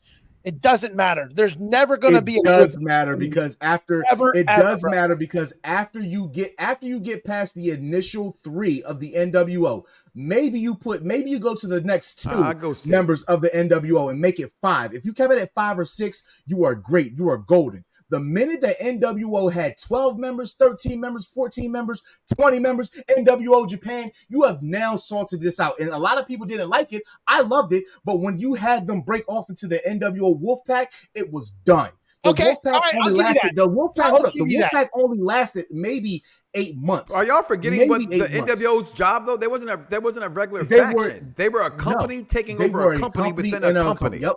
I got 2 questions for you, Z. 2 questions for you. Number 1, do you think the NWO could have done what the Bloodline did in the pandemic? Of course. Yes.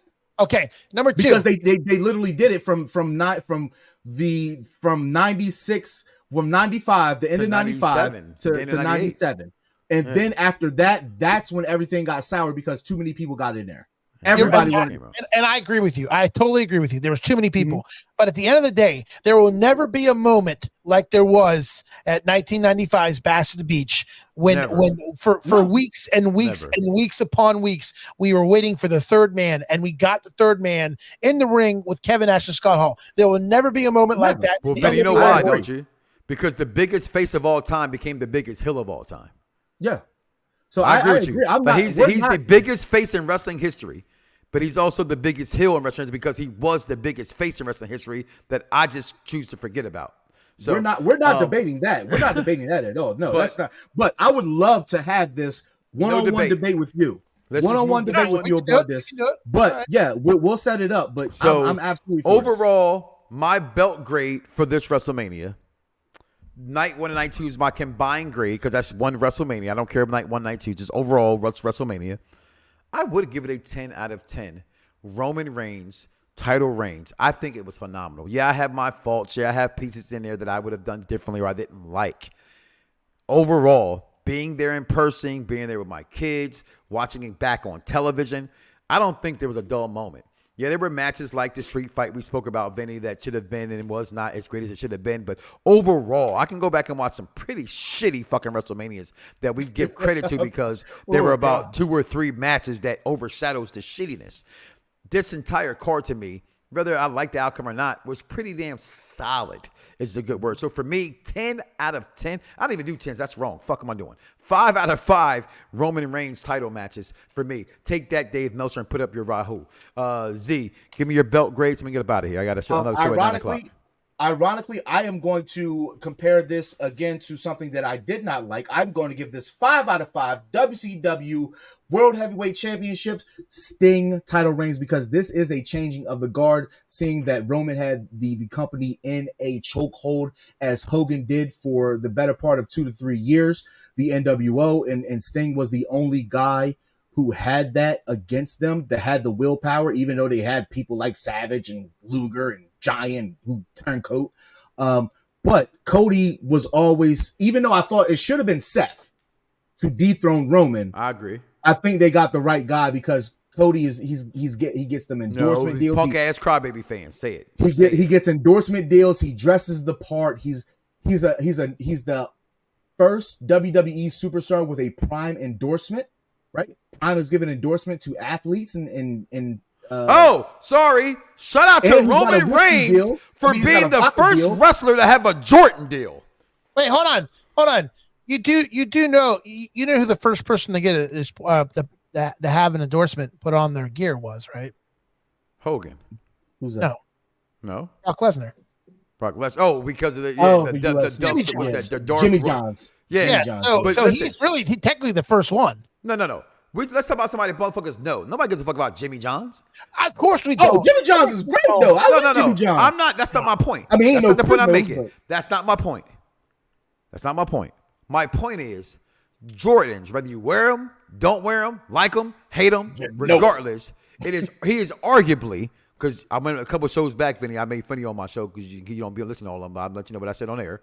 I said you are outside of your mind if you think next to because Jeff said something, I said, damn, Jeff made a point I would make, which was where there's Muhammad Ali, there's Michael Jordan. They're the 2 biggest athletes in the history of American sports. He should have been in the Hall of Fame episode, yeah. Yeah. That man got a Jordan endorsement. I wear He's the first wrestler to have a Jordan endorsement. This ain't like the 99 Madden Club where the shit switches every year. Michael Jordan don't give a fuck about nobody. He's a selfish billionaire. Who has a Jordan deal?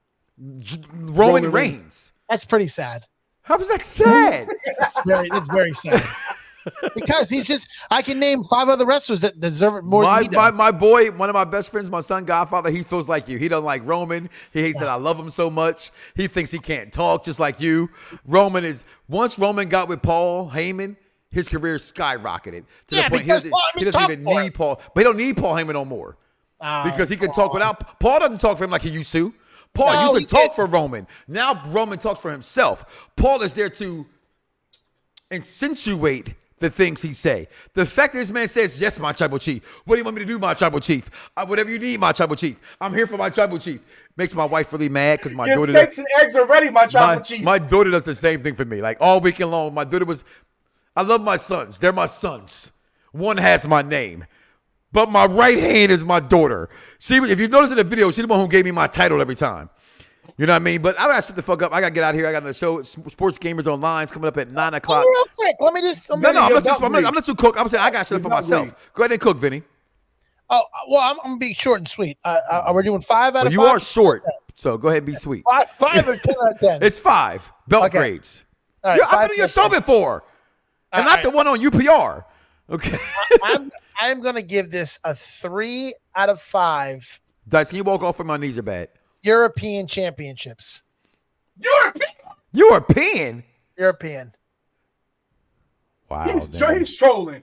Are you trolling? What's the real grade? What's the real grade, Vinny? I'm going to stop buying your cheesesteaks on Sundays. No. Honestly, I'll give it 4 out of 5. Okay, thank you. I'll give it 4 out of 5. There was a lot of things that I think could have been better. Of course. I also think some of the matches on the card just shouldn't have been on there. And this WrestleMania was so predictable. There wasn't a match that I could say that I was shocked that. So I'm just it was a predictable WrestleMania. It was, but I think that sometimes predictability can still be better if you execute it right. Right.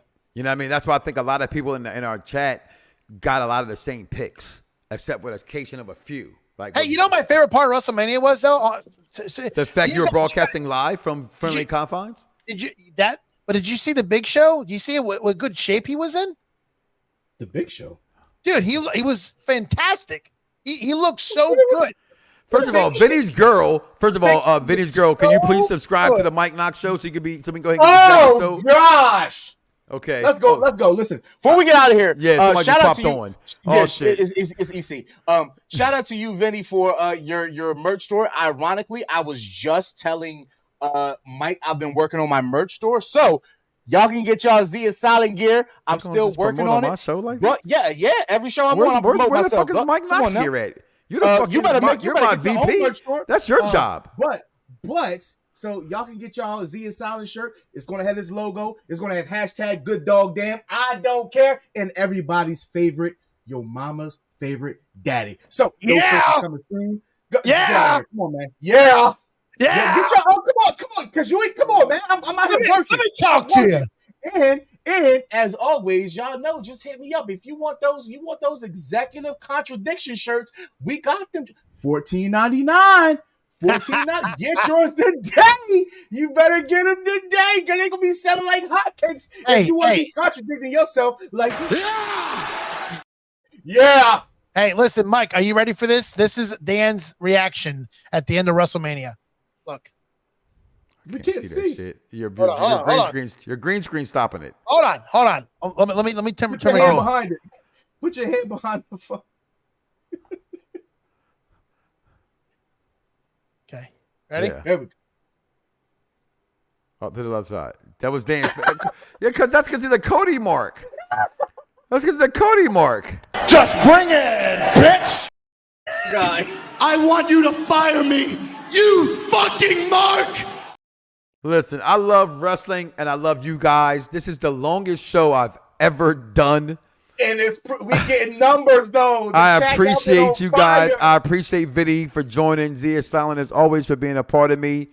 Vinny's, I think some part of him felt I didn't want him on my shows. It was never that ever. I met you at WrestleMania 38 down in New Orleans, and you saw us walk up. And just like Dycez, I met at this point 12 years ago.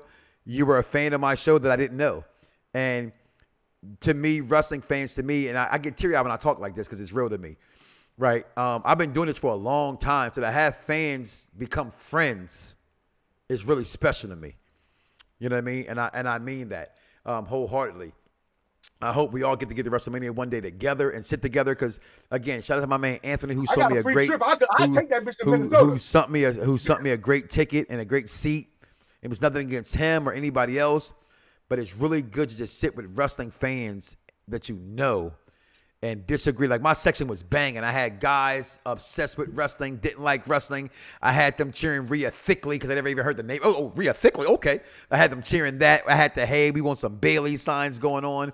It was great. The Yeats versus the no Yeats. I had a wonderful WrestleMania trip. Look for my my vlog coming soon. It just took me like 10 hours to upload 120 fucking videos. So I took video after videos of the videos. I was on the Special Olympics website speaking about my son Christian, who participates in Special Olympics. He was also featured on the guy's name Chris Olympics. He was also featured on the pre-show. They talked about him on there. He has 20 gold medal winners in snowboarding in Colorado. Just an amazing trip, amazing time with friends and family. I thank you all for being here. I can't say it enough. I would not be who I was if you guys didn't continue to watch me after all these years. I mean, this is dating 3 hours, and I tell Dycez all the time, every week, dude, what the fuck are you doing? Get off air. And he tells me, let me cook. And I always say, I got the ingredients. Now, we had all the ingredients today. I'm going to be real with you. If it wasn't a 2-night event, I'd have been the fuck out of here 50 minutes ago. So I thank you guys. So do me a favor. Do not wake up tomorrow morning. Hold on. I'm sorry. You're right. You're 100% right. Make sure y'all tune in to the NXT review show later on tonight. Bad Guy Jack and Wrestling Doll. Tomorrow you can catch Vinny and Dan the Man on AEW Dynamite review, and then Saturday you can come for the fastest rising show on UPR. I'm pretty sure the Raw review got something to say about that, but it's a circumstance thing. And then you can catch AEW Collision Show with we don't know. Shay. We don't know. We don't know. Shay have we even had a collision show? Have we even had one yet? All right. Now, do me a favor and continue to listen to the #1 show on Unpopular Review. Still, now, and forever. Do not wake up tomorrow morning and say to yourself, I love me some me, and don't love God. Or Charlotte Flair and the LaSpada's cheesesteaks. We out of here, y'all. Fingers. Lose it, bite my tongue for no one. I put you on blast. So all the news channels, y'all can kiss my ass. Other YouTubers, Google me, turn it up and play it. Cause many people think it, I just had the balls to say it. You ready? Let's go! At the money, now you're wrong, what you getting in? Perfect Plex Radio, got them listening. Mike Knoxxx, from Cena to The Rock, or whatever wrestler is hot. News and interviews, it's a one-stop shop.